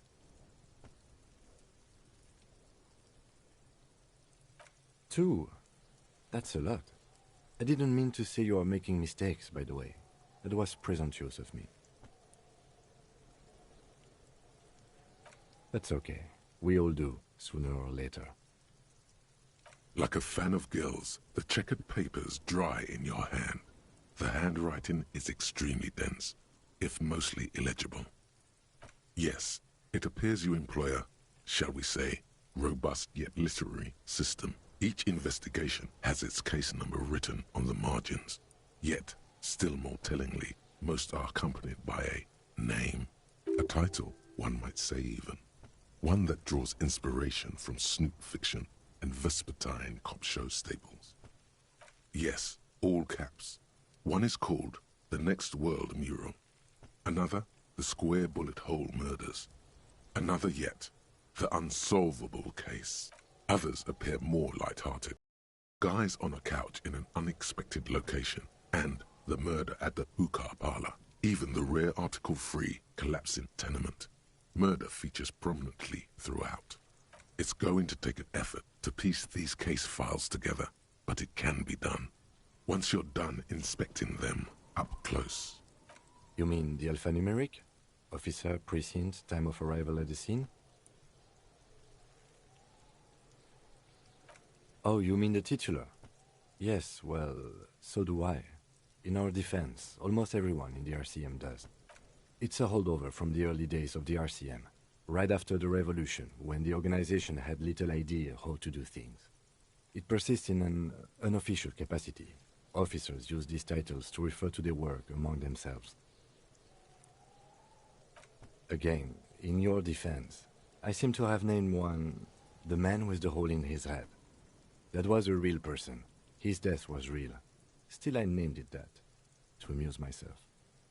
I pray his loved ones never find out. Rail spiked through the head. He died. It was a workplace accident. There is, for precisely one more. 15 pages near the end remain untouched by the damage. The checkered grid forms a structure of passages, breaking the case into subtasks to accomplish. Once all the tasks are accomplished, the case is complete. Sadly, the ledger only comes with an old, worn-down lead pencil. It's unfitting of this monumental event. The ledger only comes with an old, worn-down lead pencil. It will do, barely. But the lieutenant looks at his blue notebook. 2 fat, shiny pens hang from the binder, like large-caliber bullets on an ammo belt. It's downright incriminating.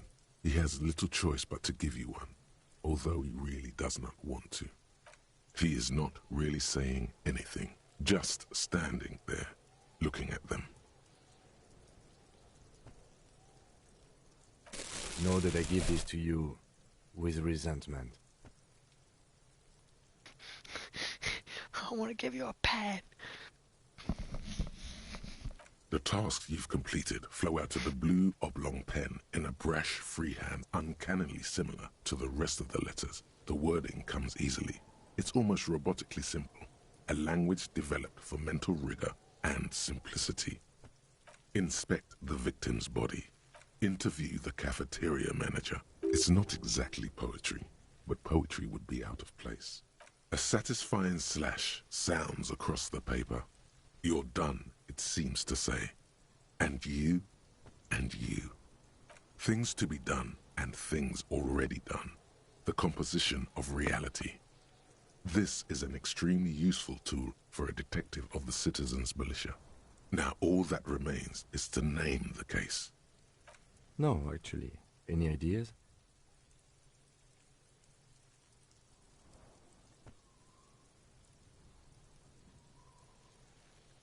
Shit, honest. If I had just...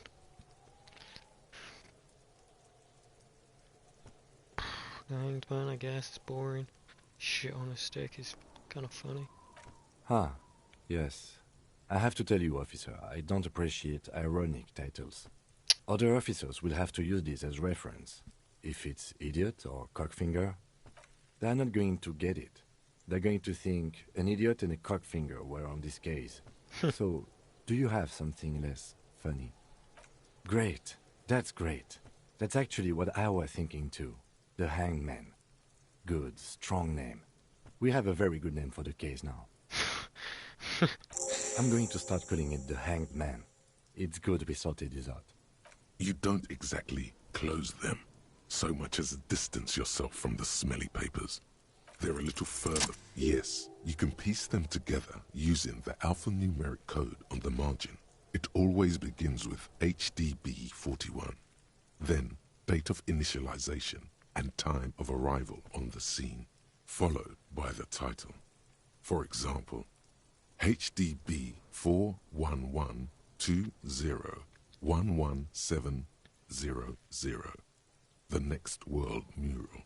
Why yes, your precinct number is 41. Every last alphanumeric in the files begins with it. And these are your case files. It's safe to say HDB are your initials. Harry Dubois. It still feels like there's something missing from that.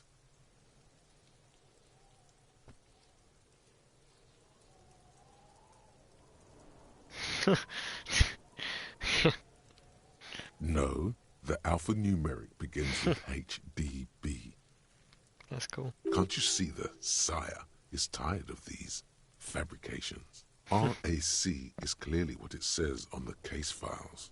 These are official documents. There is no arguing with official documents.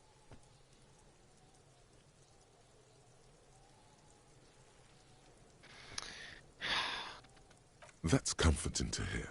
Now, detective, it takes half an hour to piece one of these together, if you still want to. Here are your options. I'll revisit these half an hour piece. Not much has changed in the meanwhile. A bunch of sodden papers still sags from the clipboard. In the back, you see thin, translucent copy paper. Some neon yellow, some bright red, all covered in boxes, like marching armies. These look like official forms, waiting to be filled out. Then rip them from the binder and hand them out, according to type of form. 3. The topmost are misconduct fines. The middle ones are station calls. And the bottommost are field autopsy forms. Each is easy enough to make sense of.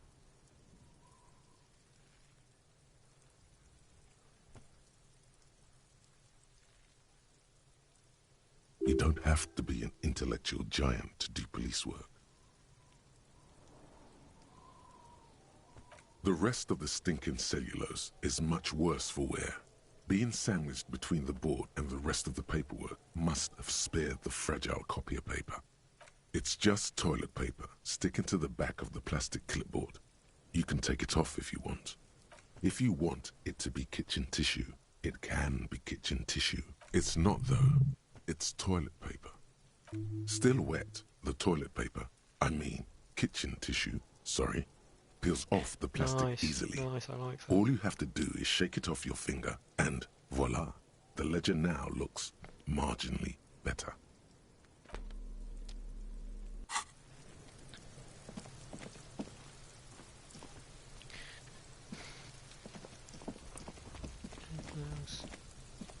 There he still is.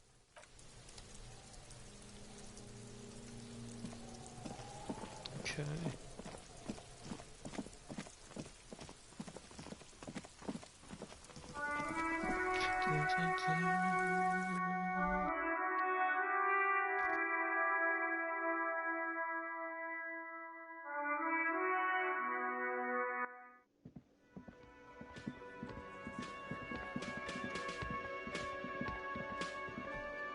Can I help you?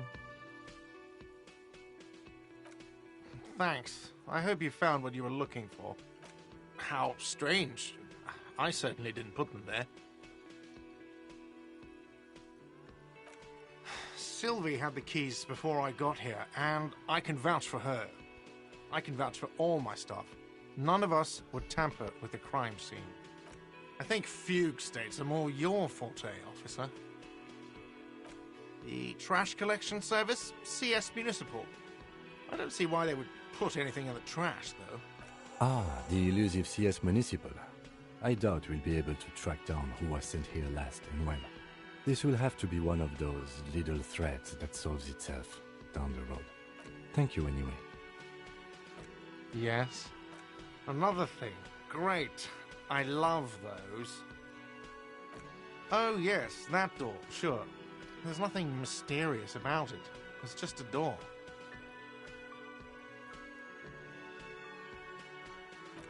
No, I don't have a key. I don't know how to get there. And I don't care either. It's not like I've been wondering about it for 10 years. It's just a frit warehouse, probably. Or some boring storage space with a bunch of old junk and dust. Junk and dust. He's attempting to maintain an air of indifference. It's absolutely not convincing. Fine, okay, a little. But my job doesn't leave me time for wondering about one locked door in one of the cafeterias I manage.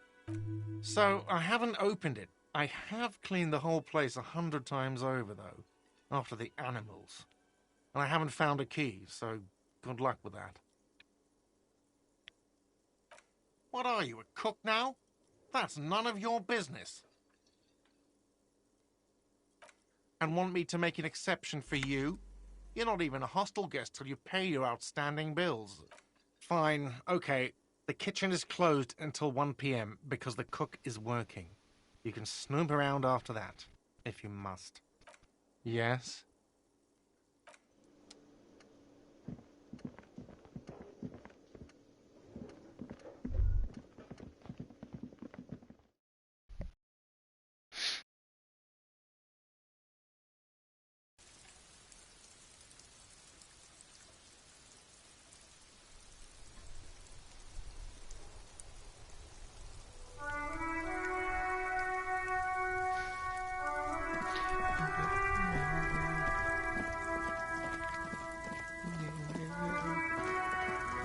See if you got anything to say. Looking for something, Hunt? Come to tell me to fuck off again? Yeah, probably. Oh man, that's great. Look at that guy go. Haven't seen anything that funny in a while. God damn. Thanks for that, but no, it's not mine. He doesn't live in Martinez.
mister. I knew you'd be back to talk with old Leo here. No trouble at all, mister.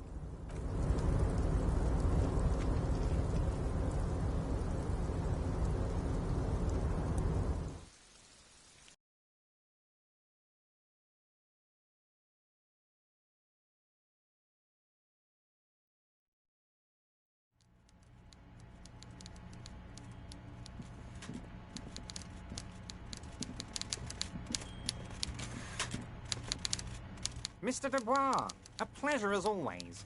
You don't have to sit down this time, since you've already sat on that chair. Let's hear it, Harry. Of course, Harry, of course. I'm very glad to hear that, Harry. One question. You didn't actually happen to stumble in and see what's inside the apartment, did you? He's trying to figure out if you're lying. There is no way to sway this man in any direction. He is unsuggestible and unswayable. Just tell the truth. Exactly the kind of fascist memorabilia I was expecting. Weasel probably prays to it every night for the downfall of the Union. He was testing you, and you succeeded. Now let's get down to brass tacks. It's time for men like me and you to figure out who's killed who and why. Real police work is going to start happening now. Good. I promise you, Harry, this is going to be good. By now, I'm sure you've figured out who the dead man was working for. The bad guys. Wild Pines. Sent to scare us. Another violent measure of the top hats against us flatcaps. Harry, this strike is the culmination of many, many mistakes made by the Wild Pines group.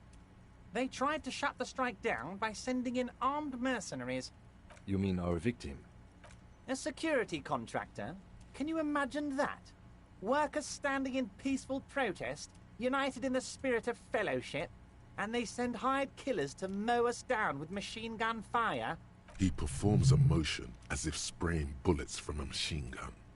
I'm talking beasts, hardened killers from proxy wars in Yisut, Semenine, Saramaritsa, you name it, they've done it. Raping, killing, burning villages, killing little children for the Senorita Pineapple Company, Harry. Everything they did there, they brought over here. They want to turn Revachol into a third world slum. Honestly, the only thing they didn't do is kill the village elephant. Now, I haven't personally witnessed the brutalities out there. I have the luxury of staying in my container, you see. If I need to go somewhere, they just move my container. Yes, I'm an old man, Harry. My legs aren't what they used to be. They lift my office with that big crane. It's actually very fun. You should try it. But enough about me and my fun container. The killers the company hired, I think there were 3 of them, all hardened commando types. One of them got downright suicidal, getting drunk, violent, a little rapey. Even their own negotiator couldn't control him. That's your boy. The one who likes hanging out and trees. By negotiator, you mean Joyce? Harry, what you need to realize is, we dock workers are not pushovers. We got grit, Harry. This whole neighborhood does. Push us hard enough and we push back.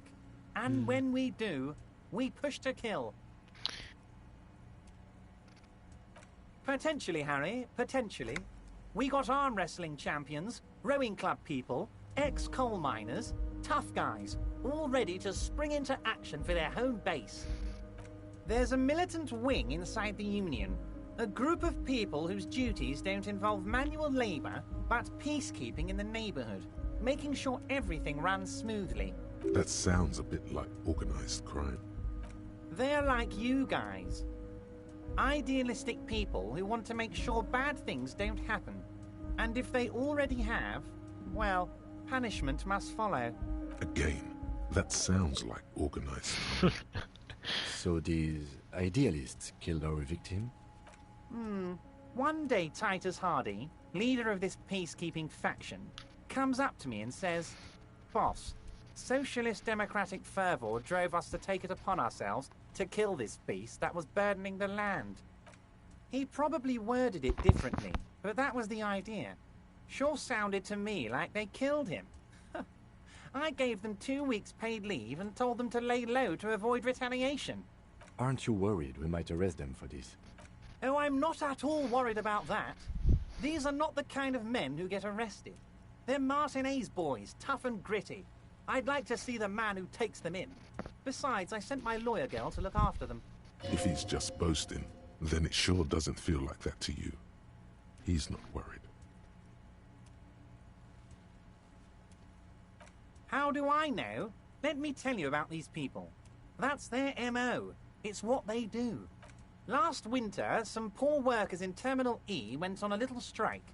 The company sent in Sediment, a security contractor. The strike was over the workers' right to wear protective footwear, Harry. These guys turn up and start beating people. Tell you what, Harry, I wouldn't be surprised if we got the same mercenary company after a little rebranding. And I'm sure as hell not surprised to see an army of scabs under my gates. So you believe the scabs were organized by the security contractor? You said it. Hell, one of those guys looks big enough to take down that proverbial elephant. Boys like that don't just happen to show up during strikes. He's not scared of them. If anything, he likes them being here. Strange. Oh, Liz is a bright one. I paid for that law degree myself, thinking it'll probably turn her all fancy. But hell, Harry, she came back a firebrand socialist. Sometimes she scares me with her zeal. Oh, they are simply fine young men, all 7 of them. Exemplary union members, always working to advance their position in the local socialist democratic movement. Core members. Old Theo used to run them, but things really kicked into gear when Titus took the reins and named the group after himself. Gotta love his initiative. Interesting. Who's second in command? They're almost all of them great guys, born leaders. Whatever happened, I'm sure they only had the best interests of Martinez and Revachol in mind. Work with them. Hell, interview them. But don't fight them. They really are just like you. Men who like beer, women, and some order on the streets. You know what, Harry? I got a feeling they're gonna show up in full force tomorrow. The lieutenant marks something in his notebook. But of course, it's the least I can do for my good friend Harry. I'll do it right after we've concluded this talk. When you meet this Titus, tell him about this. See what he has to say. Also, Harry, here's 5 real.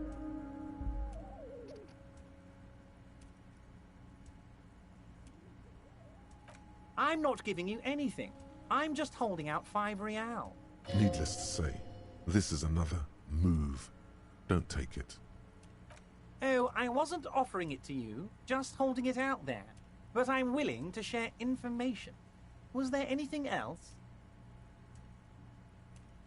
Was it a good talk? I'm not sure we made much headway here. I was hoping we'd bust the case wide open. Heck, I even wanted to tell you what I really want to achieve with the strike. I don't know what happened, Harry. I wanted you to feel like Mr. Martinez. And, of course, I also wanted you to find your gun. But it's like I can't completely trust you. Yet. Yes, Harry. It's like I can't fully trust you if you're not a man of the left. I want to, but I just can't. A man of the left. So you have to be a social democrat. He's been hurt too much in the past by men who aren't social democrats.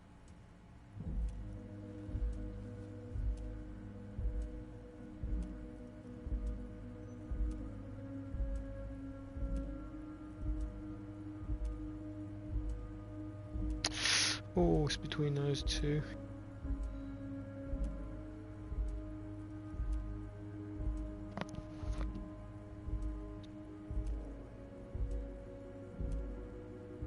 You're saying it, but I don't believe you. You know how it is, company snitches, agent provocateurs everywhere. I'm barricaded in this fortress of mine, and I need to get a message out. Will you help me? And what would this entail? Once again, I require nothing unethical or illegal of you. You just need to get 2 little signatures on this piece of paper, and then mail it to my accountant in La Delta. It depends. I don't think what we just got from Mr. Clare was very useful. But, he thinks, it's your call. As I said, it weighs on me heavily. But once we get really talking, well, I'm going to hand you the keys to Martinez, and maybe even help you figure out who's behind this killing. He's saying as little as possible, as vaguely as he can. I'm glad you asked, Harry. The Union is going to build a modern youth centre in Martinez. It will be righteous. We're going to get those teenagers off drugs and on roller skates. There's a nameless little street on the coast with some old houses around it. Most people have already signed. I just need 2 more signatures to get this mission off the ground, Harry. They are just going to have to deal with the construction noise for 6 months, and then they'll be living like kings.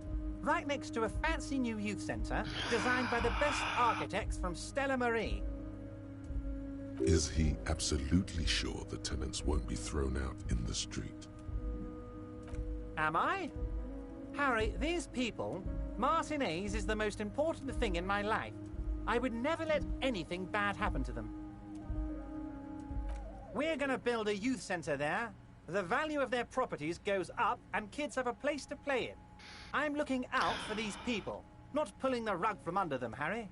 I'm looking out for all of Martinez, not just the harbour. He means it.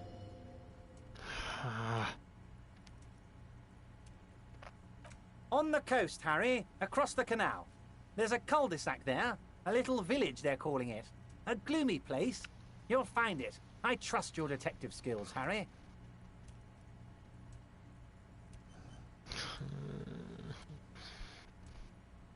I don't know about this one, Steve.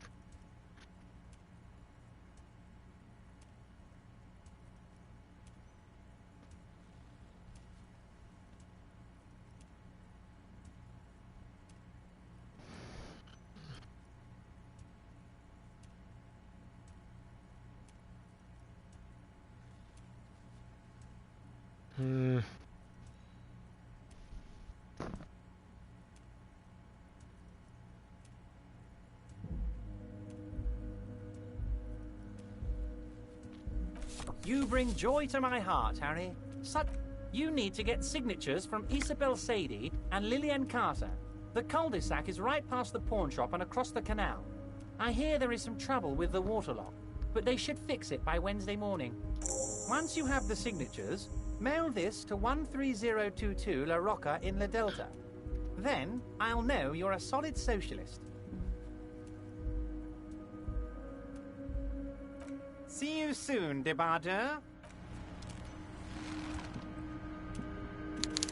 Yes? No response. He's having trouble processing it, believing it even. A moment passes. The lieutenant glances at the sports watch on his wrist.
don't care?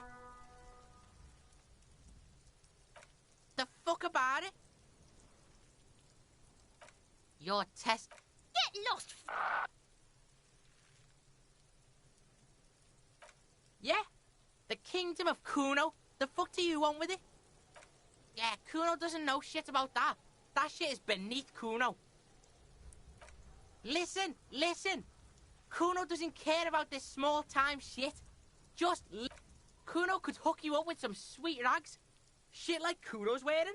Your size, good price. 500 real.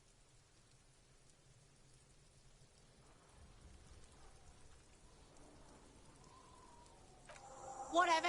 Kuno was trying to help you, but you're too fat for falling anyway, pig. The fuck? A mug in the trash? Is this about the fucking clothes again? Yeah, Kuno sees where this is going. Kuno's got that fast brain. You saying you pigs are after the mug fucker, 'cause he's the clothes fucker?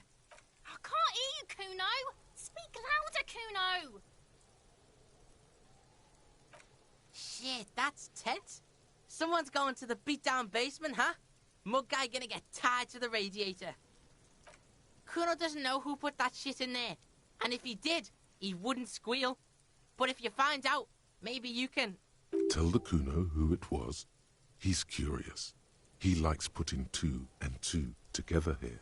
Stop turning into a pig, Kuno. They're trying to get you hooked on the snitching. Get away from my Kuno. Yeah? Get your bacon shit away. Kuno doesn't like to be seen with the popo. Get your shit done and out of Kuno's face. That's just some shit roofing gimps left behind, lazy dinks. There it is. That strange feeling again. As if there was more than meets the eye about that pile of roofing material.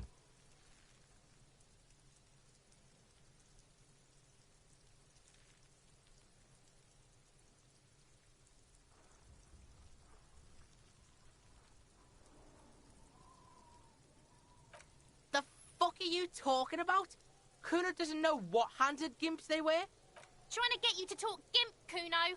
Don't talk. The fucking well. The fuck are you talking about? Ask me a normal question, pig. They're trying to make you feel stupid, Kuno. You glance again at the roofing material in front of the shack. Yes, you should go back there. Dunno. Kiptas gardener used to work there.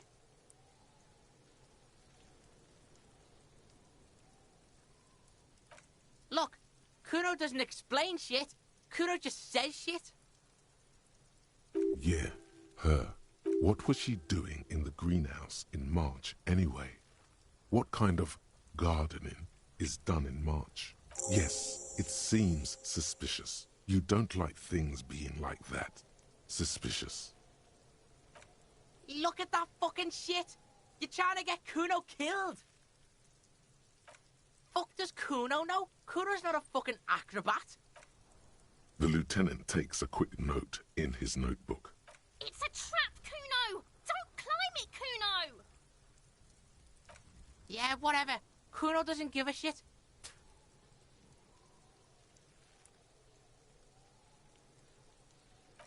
Kuno doesn't fucking care.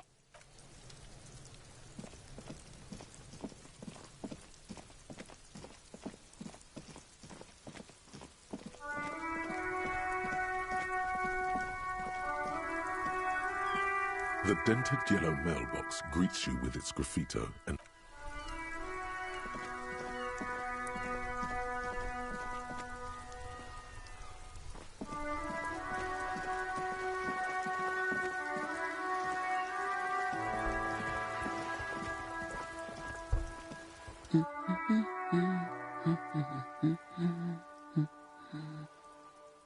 Yes? Hello? Me? No one. I'm just a working class woman. She doesn't really want to be disturbed that much. If she's such a working class woman, why isn't she working? Not all the time. Right now I'm browsing books. Even a working class woman needs something to read. I know you are. Everyone can see that. The rectangles. What with? What with? A lot of things. For example, people tend to go missing. My husband? No, he's not. I don't know. At home now? Out drinking with his friends? Working? Where is this going, officer? Yes, but... I don't really need to know where my husband is. Not all the time. No.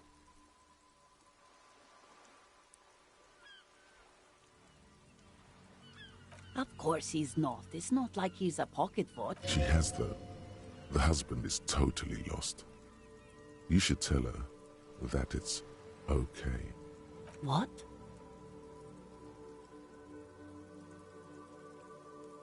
Who said anything about shame? Stop talking down to me. My husband is not missing. But he is. You can feel it. Or maybe it's something else then. No, absolutely not. Are you a policeman or a nanny? They are not missing, sir. You know where they are. They're at home, smoking, giving the ladder of vices a chance. What? That's just... My daughters are perfectly fine. They're with their friends down in Shamrock. There's nothing to worry about. They're almost grown up now anyway. They're past the age they need me protecting them from everything now. My youngest girl, Jolie, is just shy of 16. Jenny, she is turning 18 next month. But we shouldn't even be talking about them. What? Why do you need to know this? Haven't I repeatedly told you that they're not missing? There is no investigation here. I can tell you that. I don't mean to disrespect, sir, but... For what it's worth, I agree. But cockatoos can't be stopped when they get like this. It's better to indulge him at this point. I don't even have a cockatoo. It's a trap. Never ever say what. Even if I had, it wouldn't be missing. Great. Nothing. Go read up on them if you're so interested. Maybe you should. What if the cockatoo is your astral captain? Or your heraldic bird? Wonderful. The story's open. The woman before you. What?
That isn't just a five-pointed star.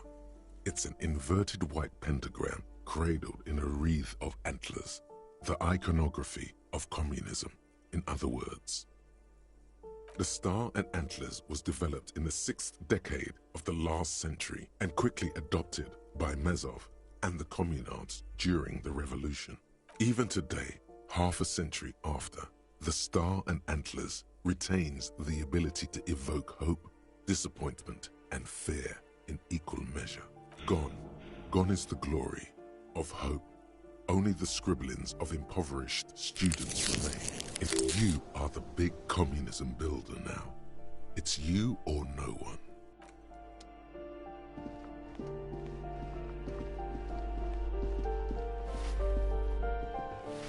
Give me a moment. Ask away, policeman. The artiste? Nothing I can do about her, I'm afraid. She ruins the walls faster than I can clean them. Still, she leaves an old lady to her business. More than I can say for others. No one lives there. It's been empty for months. Impossible. I would know if someone had moved in there. Maybe it's those countercultural people again. Breaking into a house like it's a public space. You're a policeman. Be good and take a look, will you? Great. Young people. They're worse than rats. You know, always littering the hallways with trinkets and empty beer cans. Oh.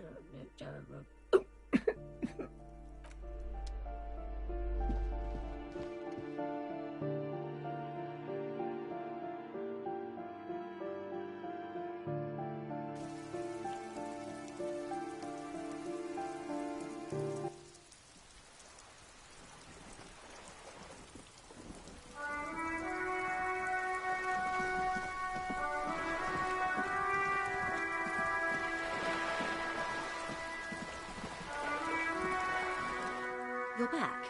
Good. What can I help you?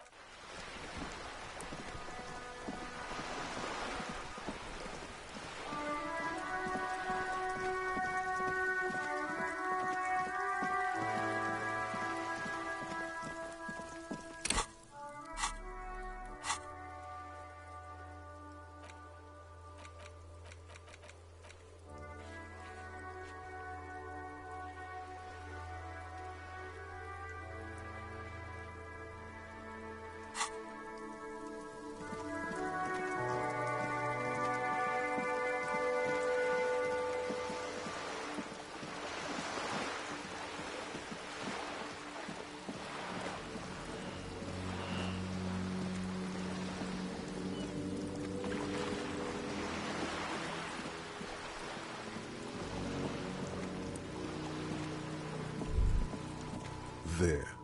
Working class drunk. You know what this means. Cracked it. All in a good day's work. What do you mean, what did I crack? Look at how working class that drunk is. Yes, and you found him. Now go and tell the... Didn't she repeatedly tell you her husband isn't missing though? But he is missing. You heard her. The worry in her voice. There's no need for champagne when there's honor, recruit. Go.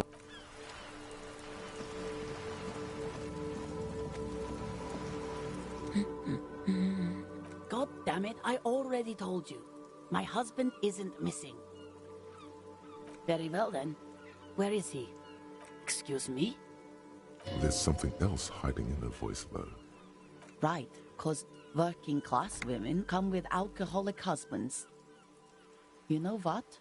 Remember, about that what. Never ever say what. You were right.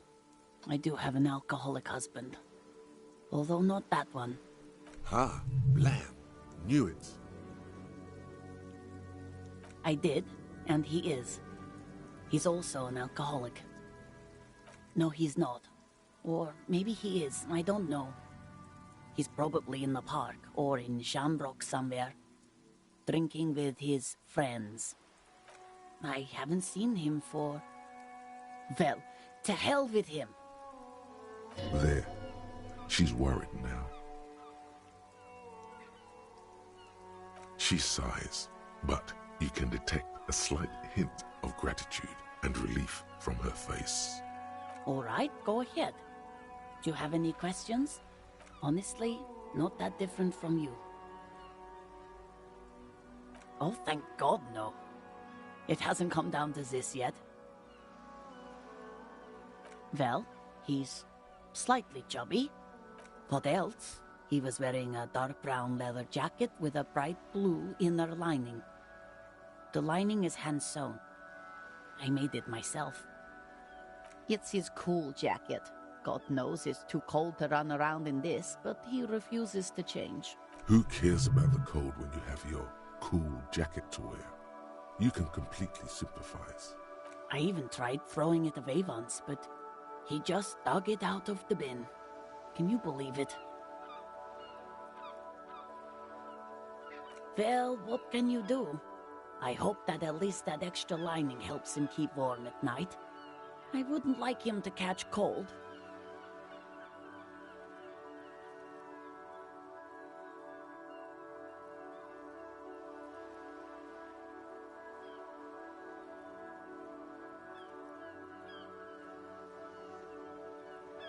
She's thinking about him out in the cold, in some park, or on the coast. And it's making her more and more worried. Yesterday morning, he went to the library. He went to retrieve my book, and he promised he'd walk straight back home. Because we talked about this. We talked about not wandering off again. I don't know what to do. I honestly don't know what to do with his addiction. Just makes me feel weak. Gone for around 36 hours then. Damn, this is a missing persons case. She turns away from you in an attempt to recover. So you are going to look for him? She genuinely wants you to know. Don't make her ask. Thank you. Please do. Even though I'm sure he will return home by himself. I'm still sure of that. She tries to maintain a brave front, even though her eyes reveal the opposite. I'm sure he will too. When he does, would you let Precinct 57, Kim Kitsuragi, know? I will. Of course, officer. As I said, it's probably nothing. Her hands move over the book covers. The tips of her fingers look rough, stained with yellow. It seems like she has spent a lot of time at work, smoking.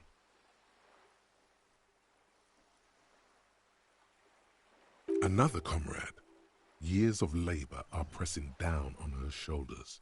She deserves a hug for all the work she's done for mankind. You step in and close your arms around this foreign body, wandering astray in touch.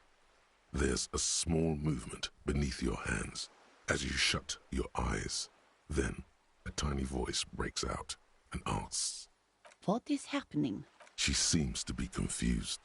Your hands are wrapped around her polyester coat. The fabric feels cold, moist from the sea nearby. The situation is oddly intimate. Your cheek is pressed against her shoulder.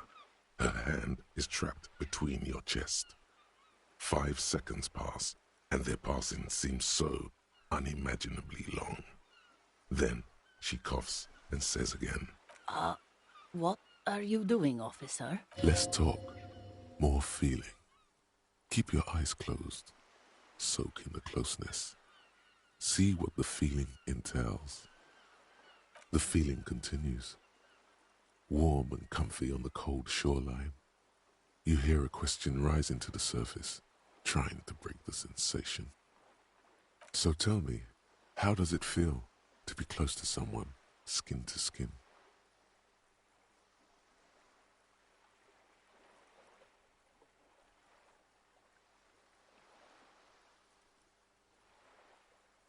I wonder how long it has been since you last hugged someone.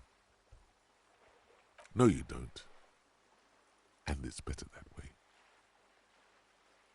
Nothing. Don't come back here. Oh my God. Why are you calling me?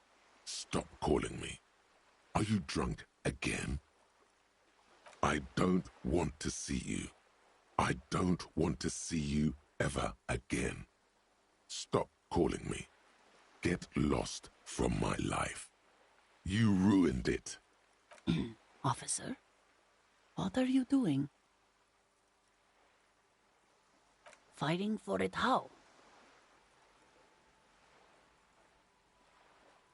Oh. I guess it's better than nothing. Keep fighting on, my fellow comrade. Is there anything else I can help you with?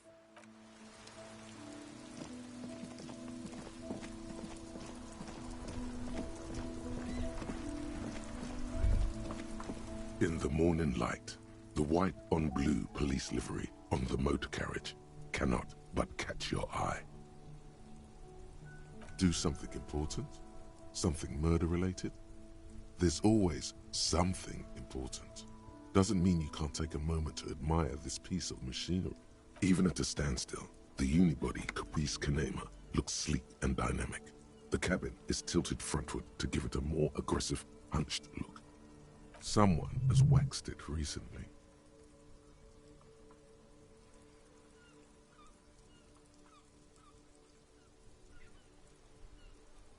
Mm-hmm. You want to take a closer look?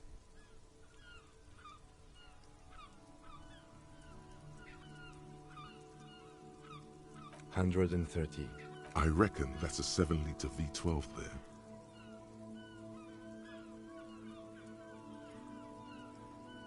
$7.2. Supercharged. Saying these words brings him immense joy. Yes, an extraordinary machine.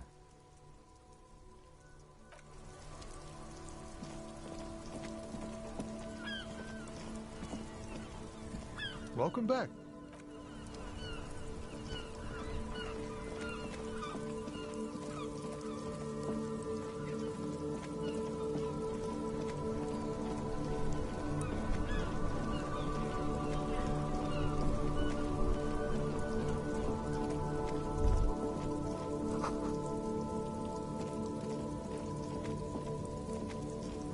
You see a Samaran street vendor surrounded by a motley assemblage of goods. When he realizes you're looking at him, his face breaks into a wide, welcoming grin. The name Sileng is embroidered over his breast pocket. Happy shopping, officer! Everything's cool here. Everything's cool. The goods are cool, the customers are cool, the place is cool. And one more thing, officer, you're very cool. Bang, bang, bang, bang! What? No, I can't believe you said that. You like premium menswear. Look around and browse. Everything looks cool on a guy like you. Take your time. Don't be distracted by the flattery and funny man act. Questions. No need to dress this one up. Just tell him what you want. Oh, okay. But why, officer? Ah, yes. Money is very important. Are you trying to ask for a bribe? If so, you're not doing a very good job. Sorry, detective.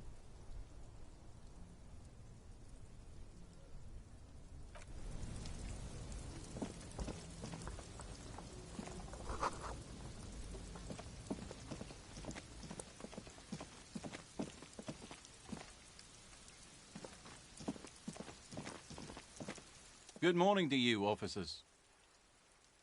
A burly man hangs out by the waterlock, carving up a generous serving of salami with an old hunter's knife. His eyes are fixed on a man stranded on the other side of the waterlock and on an enormous billboard that has fallen down into the canal between them. I wasn't here to witness it, but those look like tire tracks on that sign. Weird, huh? Then again, plenty of daredevil drivers in Rivershoal. The words daredevil driver sound ominous to you. Too bad it also takes a year and a day to repair anything round here, especially a waterlock. The rest of the coast is closed off till then. Sure thing. Want some too, officer? Why not? Well, there's the fishing village, an abandoned fish market, a bizarro church. Not much use to the congregation, though. There always seems to be something wrong with it. Yeah, not really much else. Just bombed out ruins.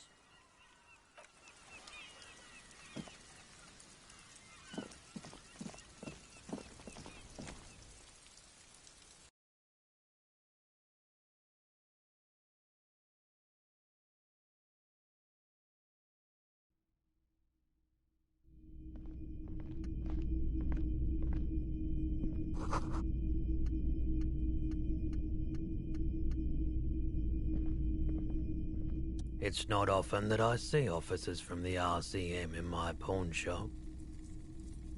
What can I do for you? His courtesy is not insincere, but he prefers being alone with his projector, just watching the movement of light across the walls of the shop.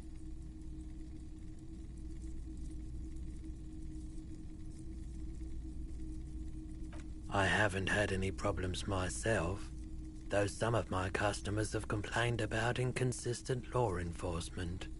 Who are your customers usually? All kinds of people come through here. Locals, travelers, people looking for a deal, people looking for a keepsake, people who are terminally bored. As you can see, I have a wide selection of goods for everyone to choose from.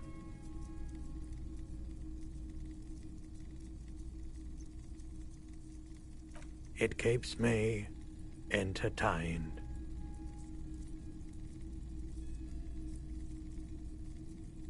Let me have a look. Anything else you're thinking of selling?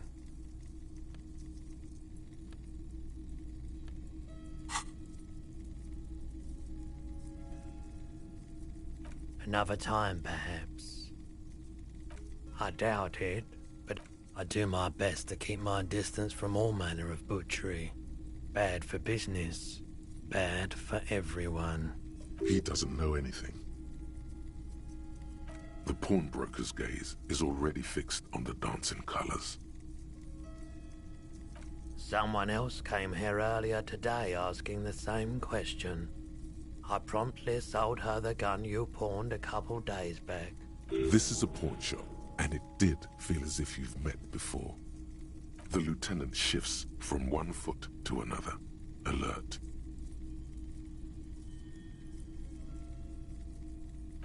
You... With Kim here too? That just sounded really, really bad. You were adamant about getting rid of it, officer. Said you were undeserving of a service weapon of the Revachol Citizens Militia. And I don't like keeping guns around the shop for long. Off-the-charts photon emissions. The unhealthy kind. He's not telling you the whole story. It seems he's trying to spare you. You weren't quiet yourself, officer. You were very distraught. You said the gun was a threat to your life and that you can't trust yourself with it tonight. And that you need the money. When I said that I don't normally buy firearms, you put the gun barrel in your mouth and sort of sucked on it. Then I agreed to take it. Very normal behavior. You must have been in great shape. 15 real. The lieutenant looks from you to Roy, and then back to you. It's clear that he hopes this tableau might still turn out to be a bad dream. It's not, though. This has got to be the most. Wow. There's pity there, too, in case you didn't notice.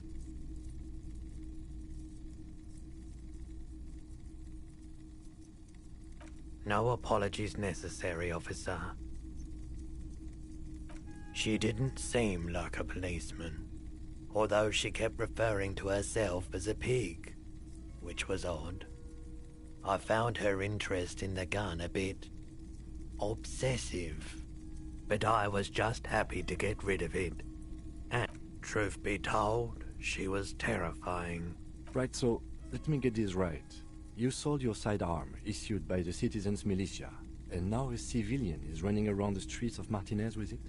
Miraculously, his face does not reveal what's happening inside.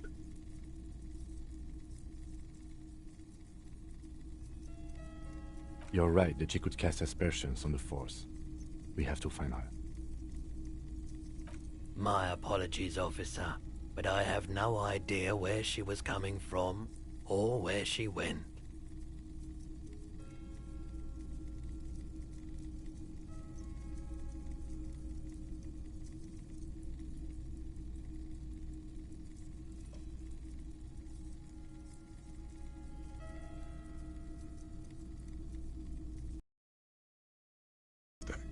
There is nothing you can do about it right now.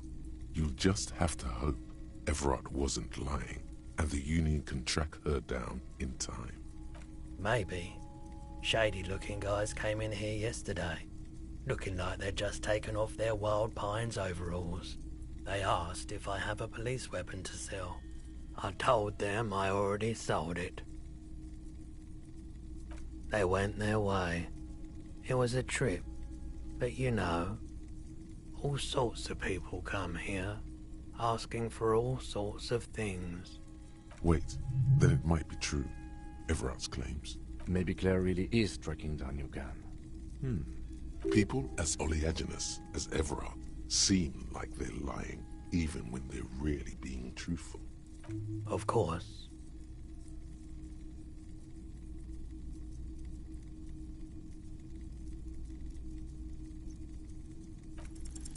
Okay, he definitely is high. Whatever it is, you've probably done it, and many other things besides. But you can't cut through the jumble of sensations to get to the answer. Looking at his wares, talking to him, that might give you more clues. A guarded man like him wouldn't tell you if you asked out loud.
There he still is, looking right.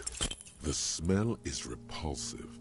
It pushes in from your mouth, more instant and more familiar than anything you'd expected. More fever than odor. It fills your mind, flushing you from within.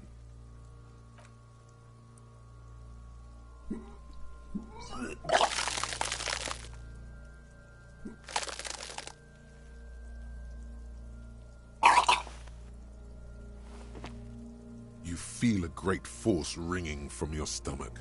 Your body curls and pushes it out, burst by burst, until a pool of vomit lies under your feet, and your throat stings from the stomach acid. Keep it.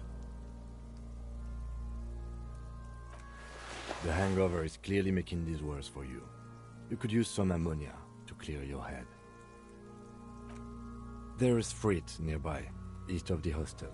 They usually have a small apothecary. If they don't... There's a greenhouse here, and a gardener with a wheelbarrow on the corner of the whirling in rags. If she works here, she might have something for the smell. Pretty clever. Acquiring ammonia will provide a modifier to the white check. Modifiers make checks easier and allow you to retry them.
This door is made of metal and appears to be reinforced. Someone here really values their security. Number 28. This is where the cleaning lady said the smoker on the balcony lives. Let's see if anyone's home. Knock on the door. No one answers. Looks like the young man we are looking for isn't home. I think our best chance to catch him is in the evening. We should return tonight after we have finished with our day's work. How about 9 p.m.? Sound good? Tonight at 9 p.m., right here, apartment number 28. Good, let's go.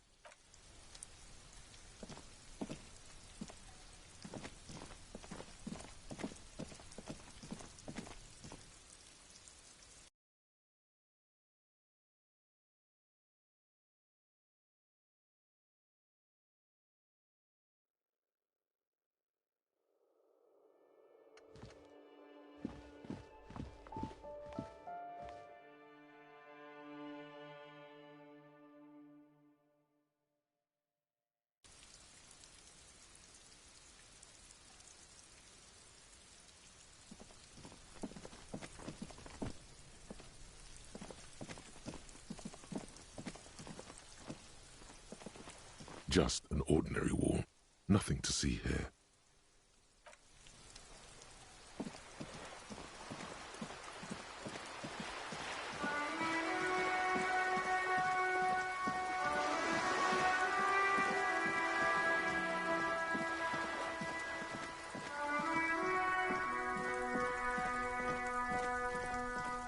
The worn and...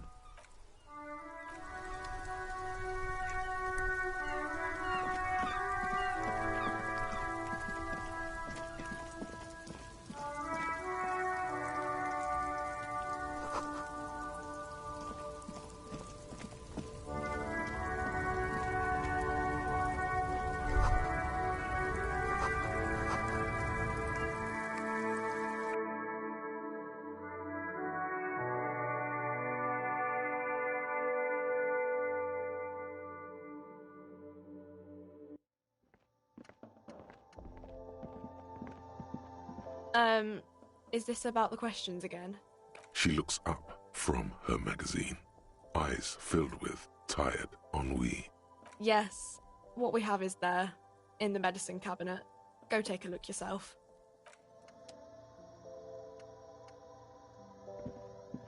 You see several packaged raincoats fill a low shelf beneath. The tear machine stands in the corner. A sign says, 1 bottle equals 10 cents. Your bottles clunk into the machine, and the money appears with a satisfying jingle. You're a richer man now. A small cabinet on the wall is filled with various medicine bottles, nasal sprays, and blister packs. They all bear the Saint Baptiste Pharmaceutics logo. Just ask me if you need anything from Saint Baptiste. We don't stock prescription meds, but we do have Nosafed, Duramine, Magnesium, and Hypnogamma. Okay, don't, overdo it or something.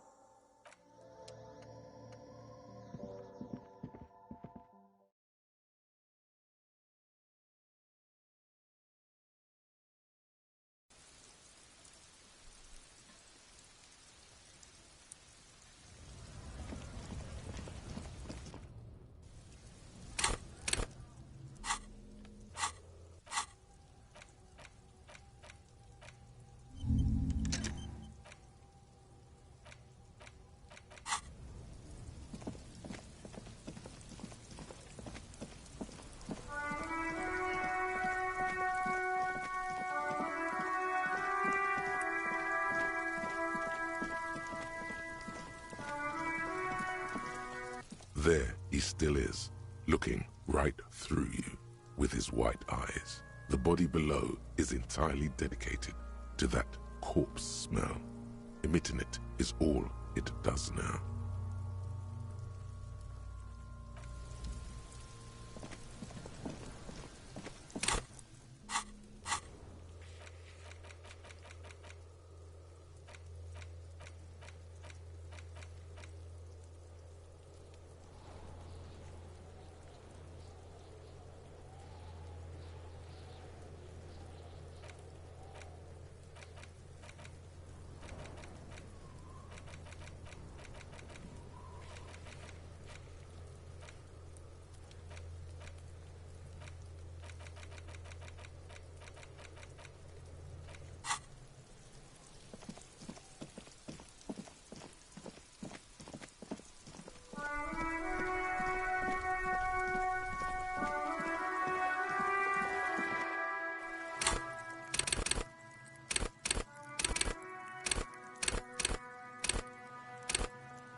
Hello again, officers. Have you...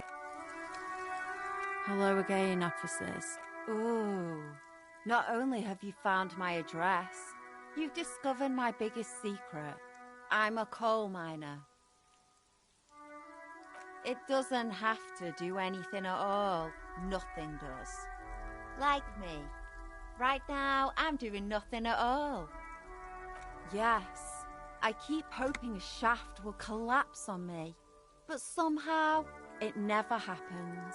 Does anyone in a city like this? If there's pain about any particular home she's lost, she's buried it deep, fortified herself against it. Shoot, Piggy.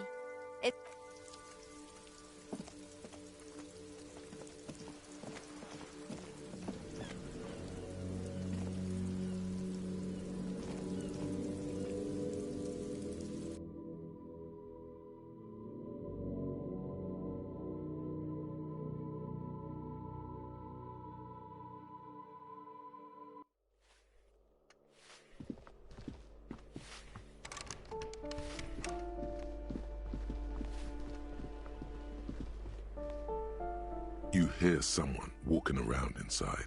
Who is this? Do I have to open the door? Do you have a warrant? I'm not obligated to open the door if you don't have a warrant. Let's go. We don't have a reason to get inside that apartment. It's generally easier to do things if you have literally any reason.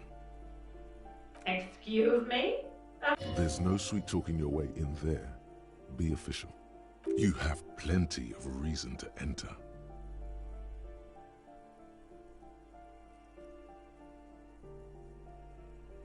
Oh, come on. Well, that was easy. That was smart.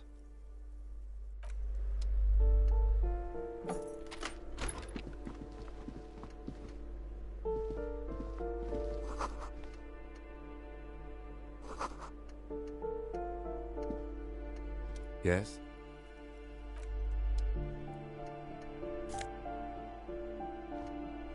Satisfied? My name is Marielle Charpentier, and I'm an agent with Martinez Realty Associates. I am not breaking in, as I have every right to be here. The keys, see? Boy, there are a lot of different keys there.